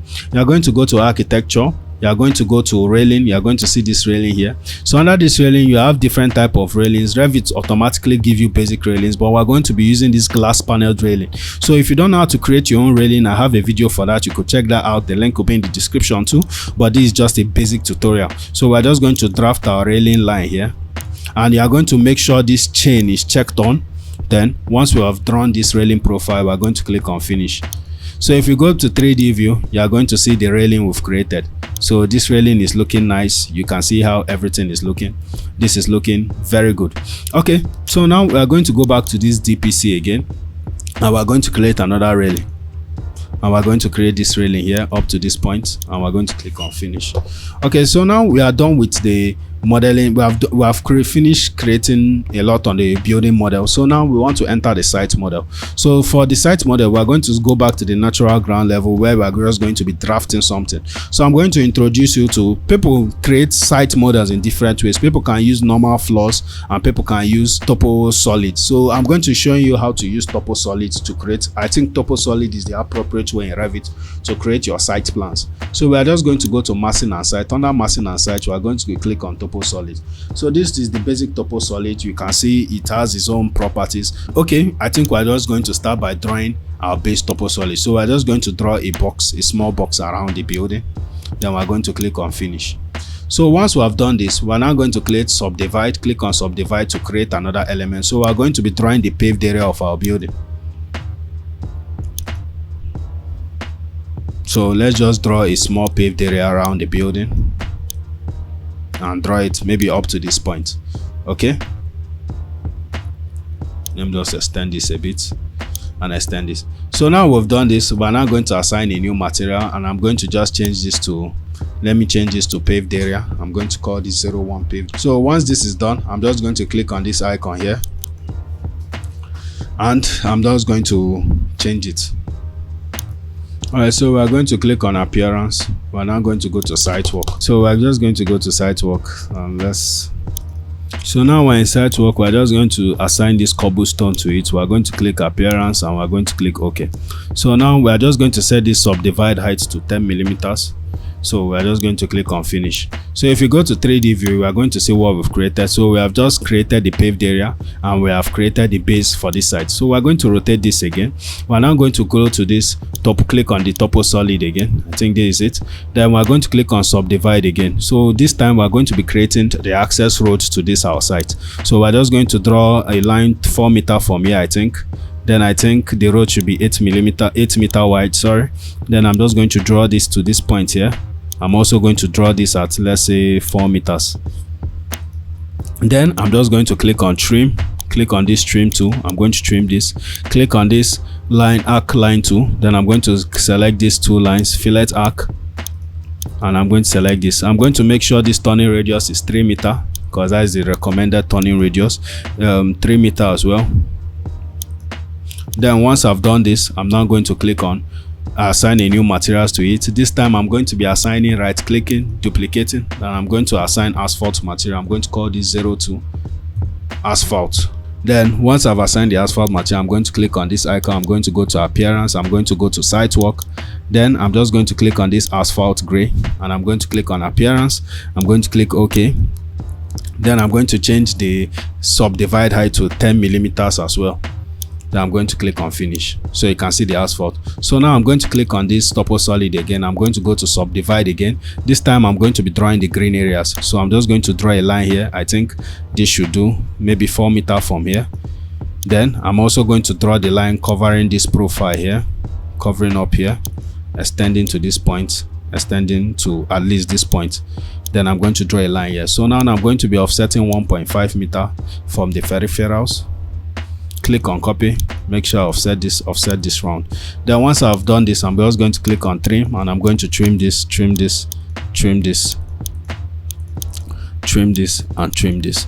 Okay, then I'm just going to click on this trim fillet arc, and I'm going to trim here as well. So I'm going to change this to 3 meter just to ensure a good turning radius. Okay, that is 300. Let me change it to Ctrl Z, Ctrl Z, 3000. Let me add 10 here. Okay, so this is now 3 meters. So I think this is good. We are going to increase this to 150. Then we're going to assign a new material to it. We are going to be assigning our grass material, this grass one, and we're going to click OK, and we're going to click on finish. So as you can see we have just created a mini site plan. And another thing, we're going to go to this NGL. We're going to be adding some parking. We're just going to click on this parking component. We're going to click on edit type. We're going to change the parking length to 5 meter, and the parking width to 2 points. Let me call it 2.5. I think that is normal size. Then I'm going to click OK. So I'm just going to click on space bar to just rotate it. Then I'm going to place one here, and I'm going to place the second one here for 2 car parking space. So that is it. We have just created a basic site plan, and now we could just touch some of these graphic settings. So now to get the good site plan, we're going to go under these floor plans. We're going to go to this site plan. So this floor plan and site plan, let's just save this project and make sure all the things we have worked on is going to be saved. Okay, so now you can see this in this site plan. We are going to see all those lines we originally did away with. So we're going to first click on this hide crop region. We're going to select all of this, right click, hide in view by category, so everything is going to hide at once. We're just going to click on this review hidden elements. We're going to click on this crop region, crop to this point, so we're not going to be seeing too much of this other scene. We're just going to drag this crop to this point. We're going to drag this crop to this point. We're going to now click on this. Then we're going to go over to this tab here, this visual tab. We're going to change it to shaded. We're going to click on this, and we're going to change it to fine. So once I've changed this to fine, you can now see that the color is going to come out. Okay, so before we detail too much into this site plan, we're going to go back to the floor plan. So we're now going to go back to DPC. So under this DPC, we're going to be hiding some things we don't need. We're just going to select all of this. We're going to right click, hide in view by category, because we don't need any of them. Hide in view too, right click, hide in view by category. So what we're going to be doing now is we're going to be placing some room names to this. We're going to be placing some rooms in this space, and we're now going to be placing some furnitures. Okay, just at least some basic furnitures to just cover what we need. Okay, so now the first thing we're going to do is we're going to place some rooms. To do that, we're going to go to architecture. Under architecture, we're going to go under these rooms. Under these rooms, we're going to click on this drop down, and we're going to make sure we select room tag with area. Then we're going to set the upper limit. Instead of DPC, we're going to set it to ceiling level. We're going to remove the limit offset to 0. So once we've done this, you can see that a triangle will appear, and we can place some rooms here. So we're going to place this room here. Alright, so one important thing to keep in mind before placing more rooms is our ceiling. Our ceiling didn't place well. So we're just going to go to 3D, and we're going to notice one issue that happened without us really knowing. So if I just click on this TOPOSOLID and I click on HH, that is the shortcut for temporary height. So you can use it to temporarily hide some components if you want. I'm going to do the same for some of these other TOPOSOLID device subdivide elements. Okay, so let me just select this. So now once we've done this, there is an issue with some of the ceilings we placed. Some of the ceilings we placed, the only ceiling that placed in the ceiling level was this one. So what we're going to just do in a nutshell is we're just going to select all these other ceilings. We're going to select all instances in visible view. Then we're going to go under these levels, and we're just going to click on this drop down icon and change it not to DPC. We're going to change it to ceiling level. So once we have done that, I'm just going to click on H arrow on my keyboard to undo the temporary height. Then I'm going to go back to DPC. So once I've gone back to DPC, I'm now going to, you can now see some of these tags we placed will start coming out. So I'm just going to click on room again. Under this room, I'm going to set the parameters to ceiling level, and I'm going to remove the limit offset. Then I'm just going to place it. So I'm going to place this. I'm also going to place this. I'm going to place this as well. I'm going to place this. Then I'm going to place this. I'm going to place this here.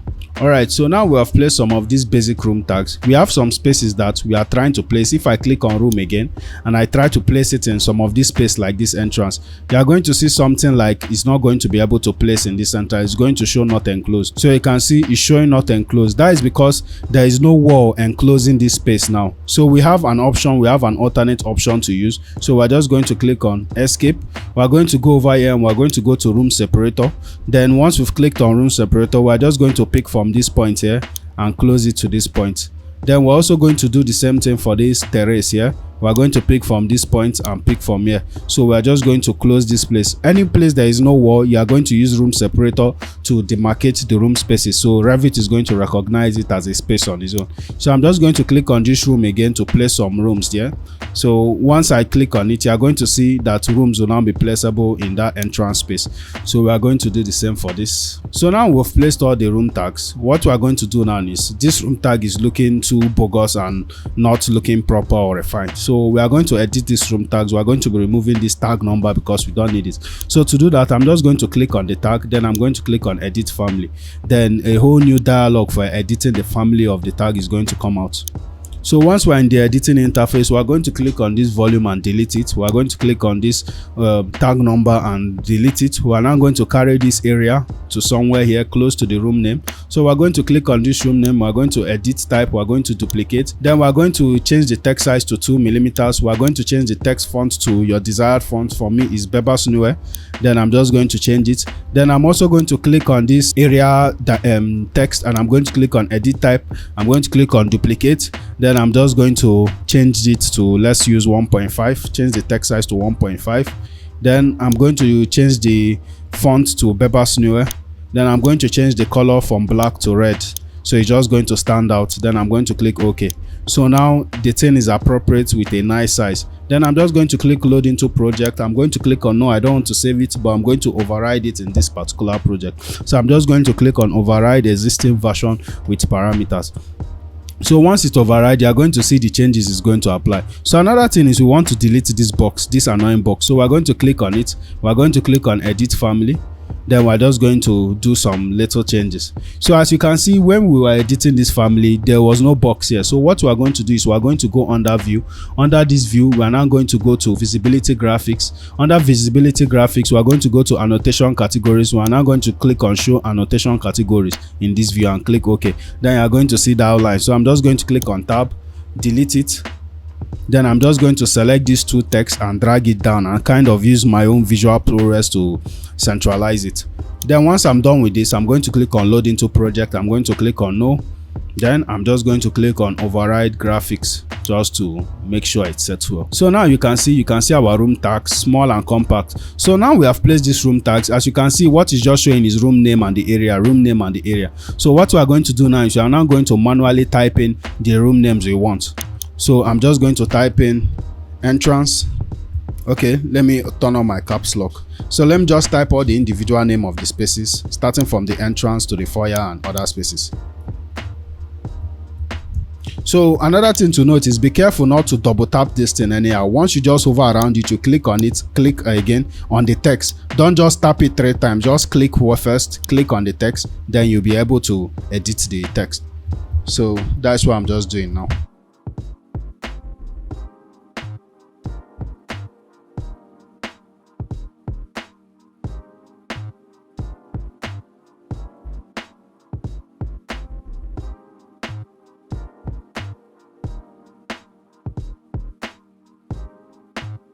Alright, so now we are done with the text. We are going to start placing the furnitures. So furnitures is what help define space. You can even explain a space to a person without using any tags. As far as the furnitures are arranged well, the person will be able to tell this is a bedroom or this is a convenience. So we are going to be dragging in furnitures into Revit and we are going to be using those furnitures and placing them. To do that, we are going to go to architecture, we are going to go to components, then we are going to click on load family. If you look at Revit's default components, let me just close this for now. If you look at Revit default components, you're just going to see some basic stuff. You're not going to see anything too particular to what you want to do, just very basic components. But now I'm going to be bringing in some components that I'm going to be loading in from my own Revit library. Like I said, I'm going to read this file for you so you can get all the components we are going to use in this. So you can see they even have water closet, which you can just place this and you can just click on Revit's own water closet and you can just place it in some of these spaces. Like here, you can click on space to rotate it, then place it. You can also do the same for this guest WC, place it here as well. You can do the same here, place it here, and do the same and just place this here. Just basically place it on all the convenience in the project. Then what we are going to do now is we are going to model a worktop for this kitchen. So kitchen worktops can range in shape and size, but for this project I'm going to be using the U shape since we have provisions for that. Okay, so what I'm going to do, I'm going to go to components, I'm going to go to model in place, I'm going to go to casework because it's literally a casework we are modeling. I'm going to click OK. Then I'm going to just click extrusion. Then I'm just going to draw a profile here. I'm going to draw it up till 3.6. I think 3.6 is okay. Let me just use 3.3, so there will be provision. I'm just going to do the same here, and I'm going to try and match it. Once the 10 highlights to this line here, I think is good. Then I'm going to click on this offset tool. Then I'm going to be offsetting 600 millimeter round. Okay, so I'm just going to place this, offset it, offset here, offset here. Then I'm going to use this line and close the loop.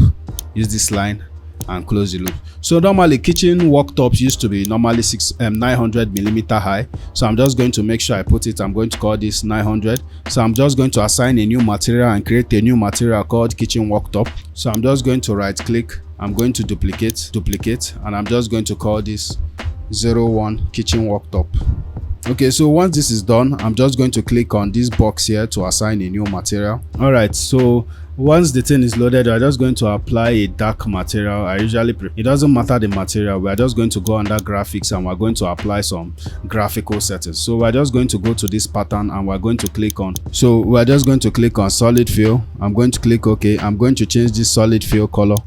I'm just going to click OK. Click on this solid fill color and change it towards gray. Then I'm just going to click OK. So once this is done, I'm just going to make provisions for the gas cooker. I usually place my gas cooker somewhere around the middle, so I'm going to draw a line from the middle and I'm going to offset 300 millimeter from each side, so it will be 600 millimeter wide, just as the size of a gas cooker should be. Then once I do that, I'm going to split here as well. Then I'm just going to trim this and trim here as well. So once this is done, I'm going to click finish. I'm going to click finish. Then I'm going to click on this. I'm going to right click overall graphics in view by element. Then I'm just going to click on halftone to halftone it. So now this is done, I'm going to go further and place other components. So I'm going to go to architecture, I'm going to go to components, I'm going to go to load components, then I'm going to go to my own Revit library, which I've saved in my file. Okay, so now I've seen it in Revit components. They are usually segmented into categories or families. So I'm just going to go to the furnitures. I'm going to start from bed, and I'm just going to start by importing bed. You could also just open the folder in your file explorer and just be dragging in as much component you want, which I usually prefer.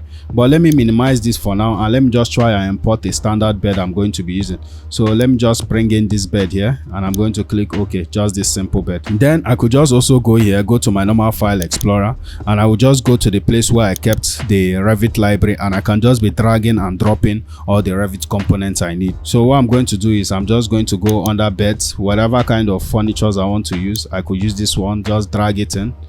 The same way, I'm just going to go to other furnitures, like I'm going to go to tables to look for some dining and some chairs. I'm going to go for some nice palo couches. I'm going to drag this in. You are going to see it's literally loading in. I'm also going to drag in this crescent chair. I'm also going to go back and I'm going to look for some dining. So I'm just going to go to tables. Then now I think I'm done with some of these basic furnitures. Let me just drag in one of these chairs more. I'm just going to drag in a chair. I'm just going to be using a casual chair. So after I'm done with this, I'm going to go to the plumbing fixtures where I can drag in some things like showers. So I could even increase the size of this, and I could just hold control and zoom in to just reduce the size of the folder, so I'll be able to see it much better. Okay, so now I'm just going to look for where I'm going to get some plumbing fixtures. I'm going to go back. I'm going to look for some nice plumbing fixtures here. All right, so I'm just going to click on plumbing. Okay, not plumbing. Let me just click on plumbing fixtures. Then I'm just going to look for some nice things.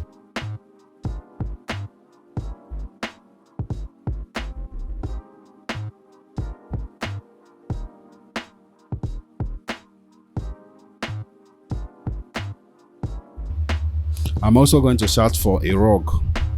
So it's just going to add to the completion of these furniture.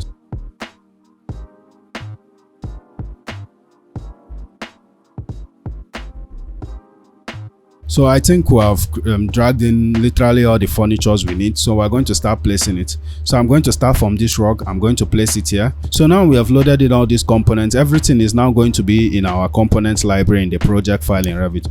So I'm just going to click on this sink, and I'm going to make sure the elevation is 800 millimeter from the ground, so it's going to fit in well here. Okay, let me just make it 600 at first, so I'm just going to place it here. So now I've done this, I'm now going to click on this, and I'm going to load in the dining, 6 seats dining. I'm going to click on edit type to edit the size. Then I'm going to change the width to 1.2 by the length 2.4. Let me just make the length 2.4. Then I think that is adequate. I'm going to click OK. Then it's going to be a big dining, so I'm just going to place it here. So now I'm going to click on this, and I'm going to look for other components. I'm going to place this sink here. I'm going to place this sink 2 in the dining, just for regular use. I'm going to place 1 sink here, and I'm also going to find a way. Okay, I think I'm going to place a smaller sink here. Then I'm going to click space and place this sink here.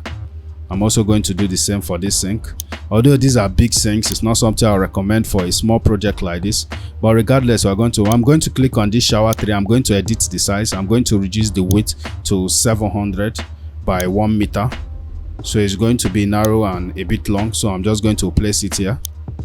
I'm also going to click on space on my keyboard, so I'm going to place this second shower tray here. So once that is out of the way, I think we're done with the shower trays. I'm going to click on this, and I'm going to try and place other components like beds, chairs, and furnitures.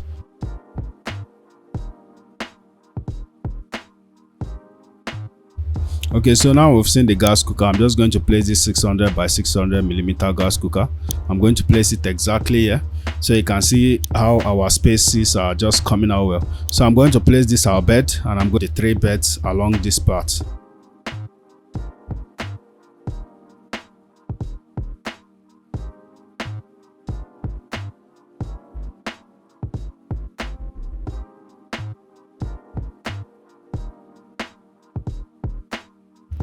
Okay, so I couldn't see a good TV console in my Revit library. So what I can simply do is I can just go to file and open one of my older projects. So I'm going to get a TV console from there. So I'm just going to open one of these my projects and try and copy some components from there to this project. All right, so now we have our project here. I'm just going to select the components which I want to copy. I want to copy this TV console. I want to copy the center table. I also want to copy this rug. Then I also want to copy this sink. I think this sink will be good for me to use. Then I'm just going to click on copy. Then I'm going to go to this view again, and I'm going to click Ctrl V, and I'm just going to paste it. So it's going to tell me some materials, blah blah blah. I'm just going to paste it, whatever. So now this is out of the way. I think our TV console is here. I'm just going to drag this, and I'm going to drop our TV console here. So I'm just going to be dragging in some extra components. I'm going to delete these 2 here. I'm going to go to components. Now this TV console is now part of our components in Revit. I'm also going to be placing some couches for this foyer, because foyer is still a semi-waiting area. So I'm just going to place the foyer here. So now the foyer is here. I'm just going to look for the center table we just recently blocked in, the coffee table, and I'm just going to place it in between, and I'm going to be placing it for all these spaces. So now the same way I modeled this, I'm just going to click on this. I'm just going to click on copy, and I'm going to copy this. So what I'm going to do now is I'm going to click on this. I'm going to click on edit type. I'm going to select this, edit the extrusion. Then I'm going to delete this profile. Then I'm now going to draw another profile here. So I could even call this profile the wardrobe, and just the worktop for the wardrobe. So now this is here. I'm just going to join it here. Then what I'm going to do is I'm going to change this material from kitchen top. I'm going to right click, duplicate it. I'm going to name this wood varnish. Then what I'm going to do is I'm just going to change this solid fill. I'm going to go to this shingles, and I'm going to click OK. I'm going to change the color towards brownish. So I'm just going to click over here, and I'm going to click OK. I'm going to click apply, click OK. And I think I'm good to go. Then I'm going to click on finish. So now this is out of the way. I'm just going to click finish. So now we have furnished this floor plan to a good extent, and I think we're good, but this is not still graphically sound. Okay, so before we go into the main graphic stuff and we start doing some graphics editing the footprint of the walls, we are going to do what they call grids. We're going to add grids. I'm sure some of you must have heard of what grids are. So grids are imaginary lines. So these imaginary lines are used for various purposes. They are used for structural consideration. They are used if you are doing multiple floor buildings. It can easily help the architect or designer align walls together and make the work more structurally stable. So we're just going to go to architecture. Revit gives us an option to create grids. So I'm just going to see grid over here, and I'm going to click on grid, and I'm just going to start drawing our grid. So grids are usually drawn in important walls. So we're going to be especially external walls and walls that just run through the building. So if you did a good design, or if you followed my design, you're going to see that I have a lot of walls consistently going through the building. So I'm going to start by placing this one. I'm going to click on this grid first. I'm going to click on edit type. Then I'm just going to click on this plan symbol end 2. So I'm just going to check these two boxes, so the two ends will be showing the grid, which I think is better. So I'm just going to drag this here, and I'm just going to place other grids. So one thing, I can just start placing the grid from here. As far as it's in the middle of this wall, you're going to see that these two dotted lines is going to highlight. So I'm just going to use it as a guide. I'm going to draw my grid 2. Grid 3 is definitely going to be this wall here. You can see how my walls are lined. So even without grid, because I've exposed myself to design, I could just design a lot of walls aligned together. That is what makes a structurally good design. So I'm just going to continue at this fourth grid 4, and I'm not going to go draw this grid. So now I've finished drawing the vertical grids. I'm just going to drag it and align it to the other grids. The same thing I'm going to do for this one. Then in turn drag this one and align it to here. So I'm going to be creating the horizontal grids, and I'm just going to be doing the same thing, but instead I'm going to be going this way. So normally if the vertical grids are named in the numerical order, that means the horizontal grids are most likely going to be named in the alphabetical order. So I'm just going to click on this. Once this is 6, I'm going to change this to A. So we are going to be going from top to bottom, and it's going to be going sequentially like that. So I'm just going to call this grid. It's going to ask me I don't need to save my project now. Be saving your project, or don't mind me.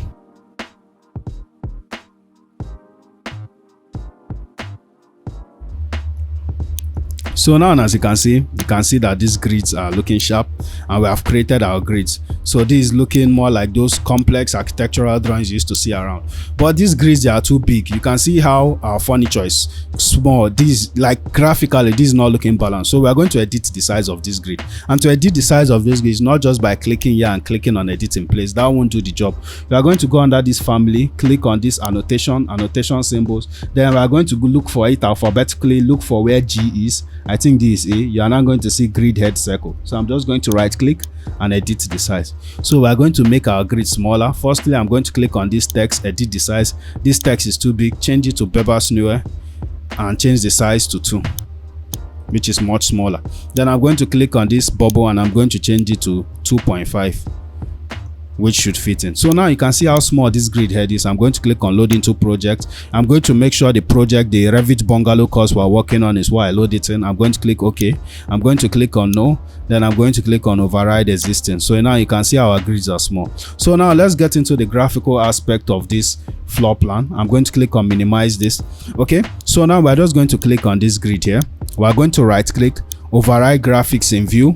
We're just going to hover around it. Once you see hover around it, you're going to see these options by category. Then I'm just going to click on halftone and click OK. So the by halftone is going to gray it out, and is going to make it less imposing as it is. I'm also going to do the same for the furnitures. I usually love my furnitures halftone.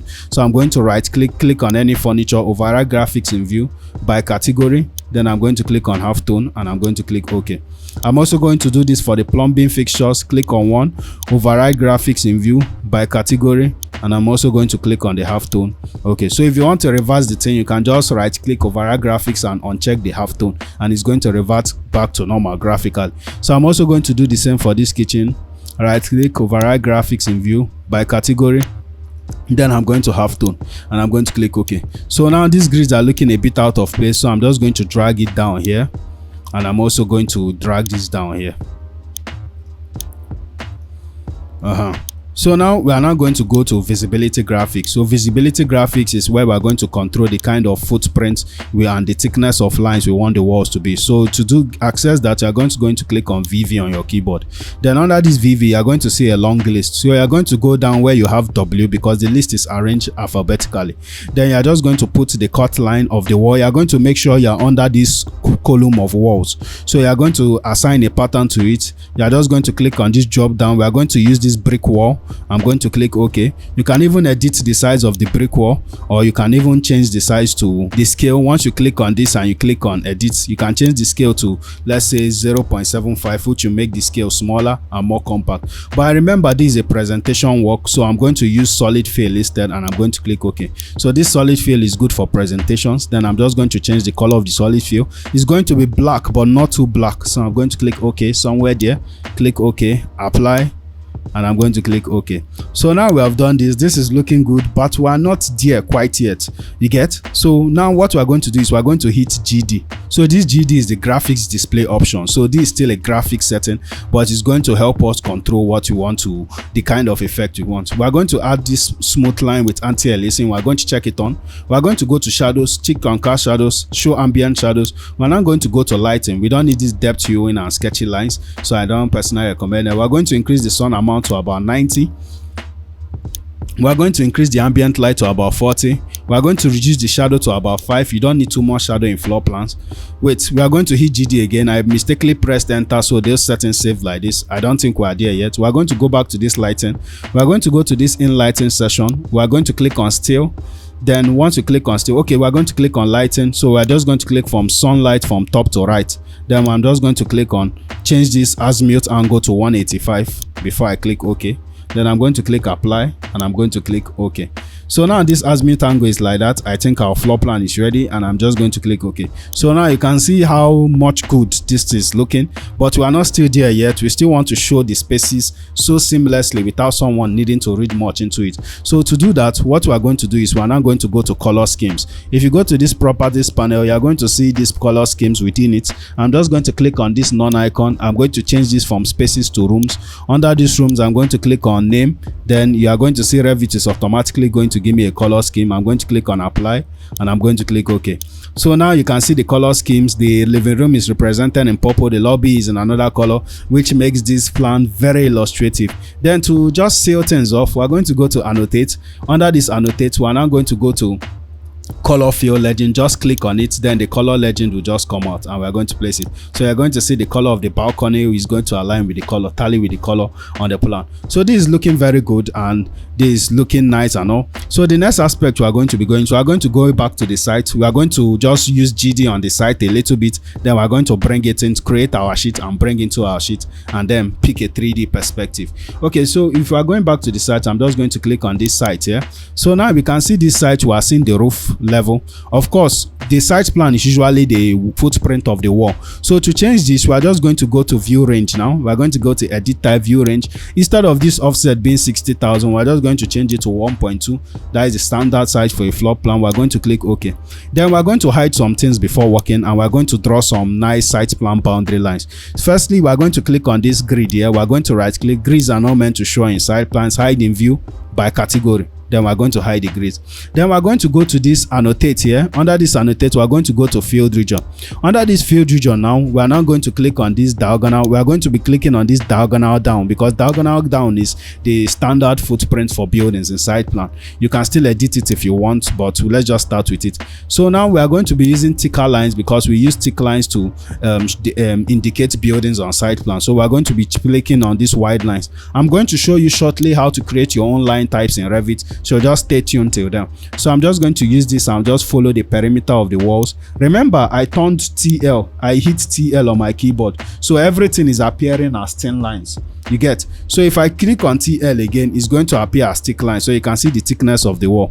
So I'm just going to click on this, click on this, click on this, and just follow the footprint of the building. Once I click on this, I'm just going to click on finish. Then you are going to see this is going to form a nice footprint. So now we want to create some lines for the site, showing the boundaries of the site. For that one, I'll need to create my own custom lines. So to do that, I'm going to go to manage. Under this manage, I'm just going to go to additional line styles. I'm going to click on line styles, additional settings, line styles. Then I'm just going to click on new, click on this new icon, and I'm going to call this site boundary. So once I click on side boundary, I'm going to click OK. So you are going to see the side boundary will appear in a list of lines. I'm going to change the thickness first to 8mm thickness. Then I'm going to change the color. I want the color to be red so it will stand out. After changing the color, I'm just going to change the nature of the line from solid line to dash and dot. That is for site plans, and I'm going to click OK. So once this is done, I'm also going to click on additional settings, and I'm going to create line styles. Then I'm going to click on new again, and I'm going to call this 0.8 line or 0.7 line. So I'm going to use it for my building footprint so it will be thicker. Then I'm just going to simply change this from 1 to 7. So the other things just remain static because this is just a regular line. Let me change it, not 6, I want 7. Then I'm going to click OK. So what I'm going to do now is I'm going to go to annotate. Now I'm going to go to detail line. So once I click on this drop down icon, I'm now going to see the site boundary line we created, and I'm just going to use it and draw it around my site. Okay, so now that is done. Now you can see this is looking very nice and all. So now what we are going to do now is we are now going to click on this footprint. Now we are going to click on edit boundary. We are going to select all these lines, click on this drop down and select the 0.7 line we created so it will be thicker and more pronounced. So I'm going to click on this step, hide in view by element. So now I'm going to be editing the graphic options of this site plan. Firstly, I'm going to click on this show crop region. Then I'm going to click on it and crop it to this point, because a lot of this crop region we are showing is just a bit redundant. So now I've done this, I'm now going to click on hide crop region. Then I'm going to try and click on tab to select this topo solid here. Let me just try and select this. So once I've selected it, I'm just going to right click, override graphics in view by element. So this, because the green of this topo solid is taking too much attention, so I'm going to change it to solid fill, and I'm going to make sure the color is set at white. So it's just going to appear blank, and I'm going to click OK. So now you can see this has now secluded this. So I'm going to click on this grass here. I'm going to click on edit the material. Then I'm going to just click on this pattern. I'm going to click on solid fill, and I'm going to click OK. Then I'm going to change this solid fill color to green, and I'm just going to control it on this green template here. I'm going to control the color to somewhere here, which I feel is okay. Then I'm going to add another background pattern. This time I'm going to add a sand pattern, so it's just going to show dots like indicating grass graphically in architecture, and I'm going to click OK. So now you can see this grass is looking much better. I could now go and just click on this railing, hide in view by category. I don't need it here. So now this is done. I'm now going to hit GD to get the graphics display option. Then I'm just going to turn on smooth lines with anti-aliasing. I'm going to turn on shadows, cast shadows, show ambient shadows, just basically what I used on the plan, so it's just going to look nice and good. So I'm going to change this to 10 instead of 5. Then I'm going to go to inlight setting, top to left. Let me just try this, or top to right, anyone. And I'm going to click OK, apply. Okay, so this is looking sort of overcast, but I don't really mind. This is still fine to me, and this is looking good. So I could now go to architecture, or sorry, massing and site, and I could add some site components to it. So I'm just going to go to and place some site components just to add spice to it. Place one here, go over here, change it, the size, the type of green land, just place one here, click on this, place one here. So I think this is fine and good. So you can see this is a decent site plan. Okay, so now we are going to create our sheets. To create sheets, you are going to right click here, and you are going to click on new sheet. So this new sheet, you can just place the default sheet Revit gave you, or you can decide to create a new sheet. Okay, so to create a new sheet, you are just going to close this. What you are going to do now is you are going to go under file. Under this file, you are now going to go to new. Under new, you are going to click on family. Then under this new family, you are going to go to title block. Let's go back because we don't want to use English Imperial. We want to use the metric system. So let's access the metric library, which is just called English. We are going to go to title block. Then we're just going to A3 metric, and we're going to click OK. So this is just a simple plain title block. What you are now going to do is let's just create some lines, some border lines around it, and I'm going to change this to title block to wide lines. Then as I want to start drafting this border line, I'm going to click on offset of 10mm, that is 10 cm. So okay, let me change it to -10. So it's just going to offset within it. So as I'm drawing this boundary line, Okay, so after doing this, we can just trim this together. So what we can now do now is you can click on offset, and we're going to offset 10 cm again. Then after doing that, we can just click on create. We're going to draw another line, maybe draw a line 2.5 from here. Then we're going to draw another line here, up to 5 millimeter from here. So I think this is fine.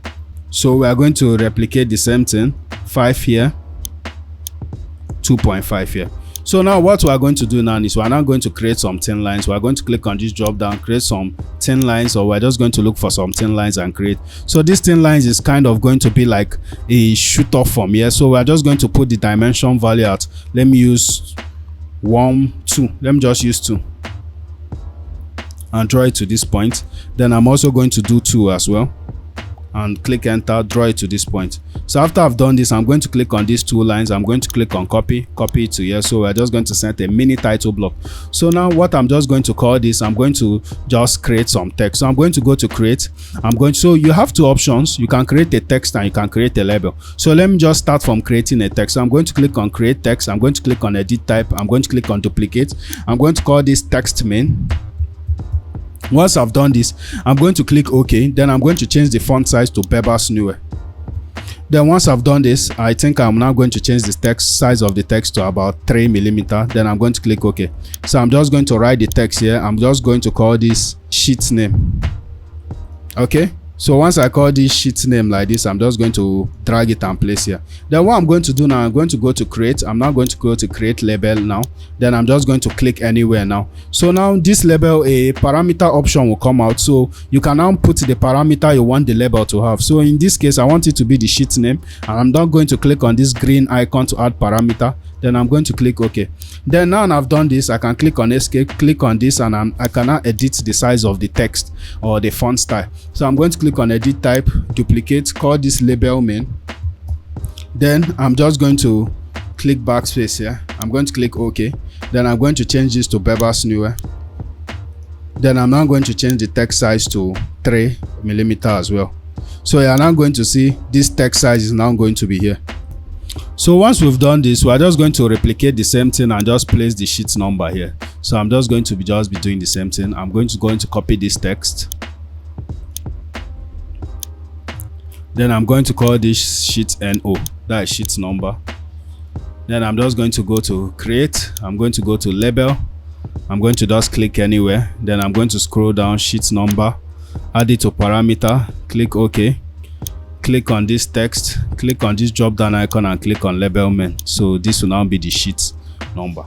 So now you can see how to create your own sheets. Then we can click on Ctrl S. We can save it where we want to save it. In this case, I'm going to save it where I'm saving this file to. So I'm going to call it A3 tutorial sheet. So you can add a lot of labels. There are a lot of label parameters depending on what you want. So this is just to show you how to do it. So I'm just going to click on save and I'm going to load it into the project, and we'll soon be concluding this video. So I'm going to click on load into project, make sure it's the project we're working on, load it into it. Then once I've loaded it into it, I'm now going to go over to this sheet, right click on new sheet. Then I'm going to call this, you are going to see this A3 tutorial sheet. I'm going to click OK. Then I'm also going to do the same again. If I click on this plus icon, you're going to see it. Then another thing I can do, instead of just to conserve energy, I'm just going to right click, rename this, and I'm going to call this A001. So once I've given this first one a name, it's going to continue naming the subsequent sheets in the same order. So I'm going to right click, click on new sheet. You're going to see A002, new sheet, A003. So I think we just need 3 sheets for now. So the last thing I'm going to be creating is I'm going to be picking some 3D perspective views. So to do that, I'm just going to go to NGL. The 3D perspective view is not the normal 3D. If you click on this 3D icon, we are going to use this 3D we are seeing here. It's not what we are going to be using for the 3D perspective. This one we're going to pick an actual perspective view. You can still use this sometimes, but I'm just going to use this for show you how to do the 3D perspective shot. So I'm going to go to NGL. I'm going to go to view. Under this view, I'm going to click on this view. I'm going to click on this drop down icon under 3D view, and I'm going to go to camera. So before I pick any shot, it's always good to take cognizance of this offset value here. So usually I like my own at 1.2 or 900. Since it's a bungalow, let me just use 750. Then the closer you are, the more sharper your angle of view is going to be. So I usually prefer being somewhat close but not too close at the same time, and I want to pick a bit more of the front of the building. So I will likely want to pick this portion. I'm going to try and pick from here and just pick a shot here. So now as you can see, this is what we've picked. So I'm just going to pick here too, pick here as well, and pick here, and I can crop it however I want. So once this is done, I can now edit some parameters of this. I could hit GD on my keyboard to access the graphics display option, turn on these smooth lines, turn on my shadows, go to lighting, go to this in lighting section. Instead of using this top to right, I'll usually use tail, and I'm going to set a time for it. So I'm going to set it at 11 AM. I'm going to click apply. I'm going to click OK. Then I'm just going to increase this sun. I'm going to increase this ambient light to 20. I'm going to reduce the shadow to 10. I'm now going to add background. I'm going to add background as gradient. Then I'm going to click on this sky color, and I'm going to change it to very white, and I'm going to drag it towards the blue, and just click OK. Then I'm going to click on this ground color. I'm going to drag it towards the brown spectrum. Click on OK. Click on apply, and I'm going to click OK. So you can see the shadow effect I've applied, but it's still looking black and white. Why is that? We have not changed this. So we are going to go to this detail level, change it to fine. We are going to go to this and change it to shaded. Then after we've changed it to shaded, we are now going to click on this hide crop region. Then this has given us your perspective view. We can still go further. Let's just hide these two scope box. You see scope box is in 3D. Click on hide in view. We can still go further, click on this and change it to realistic. So you're now going to see a realistic view of this shot now. So it's usually a bit heavier, so let's just chill a bit and give it a little time. Okay, so look at, you can see our view. You can see how beautiful it's looking. Just a simple bungalow. We start from here. So if you have gotten to this point, congratulations. I think you have reached the intermediate level in using Revit. So let's just pick one more shot and place all of them on sheet and print it. So now I'm just going to go back to this NGL again. So now I'm just going to go to view, 3D view, camera shot. I'm going to make sure I change this to 750. Then I'm going to be picking a shot from here just under this tree. So I'm just going to pick it and pick to this point. So then I'm just going to increase the crop region, increase the width here, increase the width here. So what I'm going to do now is, instead of wasting time and applying all those settings and trying to apply all those settings, what I'm going to do is going to be very simple. I'm going to click on these coordinates. I think, okay, I'm going to click, see this 3D view. That is where the 3D views are. I'm going to click on this 3D view 1. So what I'm going to do is I'm going to click on view. Under this view, I'm now going to click on view template. I'm now going to click create view template, and I'm going to call this 3D view, this template 3D view. So it's going to save all the settings I applied in this view, and I'm going to click OK. So now I'm not going to go to this 3D too, and I'm just going to go to view template. I'm going to click on apply view templates, and I'm going to click on the 3D and click OK. Then the setting is going to apply. So you can now see how this is looking. So let's just crop this a bit. I think this is overcropped. You can see the same settings as applied to it, and this is looking very beautiful. So now let's just click on this tree here and hide in view. I don't need it to be obstructing this view. Then I'm going to click on hide crop region. I'm also going to go to this 3D view 1. I think the hide crop region is turned on. So we're going to start placing this on sheet. Since we have 4 drawings we want to place on sheet, I'm just going to add one more sheet. I'm going to click on new sheet and click OK. So I'm going to click on this sheet 1, and I'm going to drag in this DPC and place it. So you can see that this DPC came with its trace. So what I'm going to do is I'm just going to hit Ctrl Z. I'm going to go back to this DPC. I'm going to select this tray, hide in view by category. Then I'm just going to right click and rename this DPC, and I'm going to call it ground floor plan. So once I click out now, you are going to see it's going to ask me, would you like to rename corresponding level and views? I'm going to click no because I don't want to change the level name. You get? So another important thing is, you see this room separator line. I'm just going to click on one of them, right click, hide in view by category, because I don't want it to be showing in my presentation plan. So now my plan is ready. I'm now going to go back to sheet 1. Then I'm just going to click on this ground floor plan, and I'm going to drag it, and it's going to place it. So if I drag it this way, I'm now going to just drag this here. Okay, I could just click on this and click on this drop down icon and click on no title. So now what I'm going to do now is this. Remember, I call this sheet name. So what I'm going to do now is I'm going to go to this sheet now. I'm going to right click, I'm going to rename, and I'm now going to call this ground floor plan. So now I've done this, I'm just going to click OK, and I'm going to be doing the same as I place other views. So I'm going to click on this. Okay, I think the site plan should come first, so I'm just going to delete this. I'm going to now right click and rename this as site plan. I'm going to click OK. So the next one, I'm going to click on this. I'm going to right click. The next one is now going to be ground floor plan. All right, so now that is done, I'm going to click OK. Then the next one is now going to be rename. I'm going to rename it perspective view 1. Then I'm also going to I'm just going to click on rename again for this one. Instead of stressing myself, I'm going to hit Ctrl C, copy this, click OK, right click, rename this one. Then I'm going to hit Ctrl V and change this to perspective view 2. So now I think we have set everything for placing. Just click on site plan. Then what I'm going to do is I'm just going to drag this site here and place it. I'm going to click on this. I'm going to change this to no distance. So now I've placed this site plan. I want to add a north arrow. So now I'm just going to go to annotate. So to add a north arrow, I'm just going to click under these symbols. I'm going to click on this drop down icon, and I'm just going to click on north arrow, and I'm just going to add this north arrow. Of course, this north arrow is not looking too nice. We can create our own. I did it in some other of my full course videos, so you could check it out. I'm going to leave the link in the screen. You can just click on it. Then I'm going to go to this ground floor plan sheet, and I'm going to drag this ground floor plan, and I'm just going to place it here.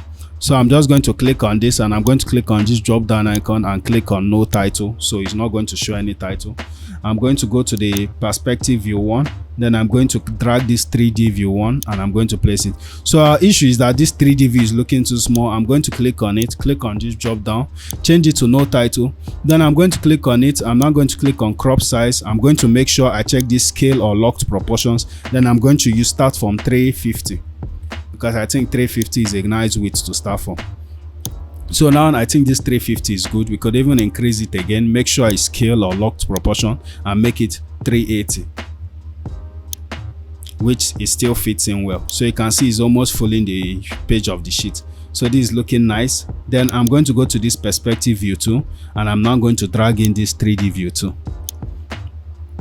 So now I'm going to double click on it, hide this.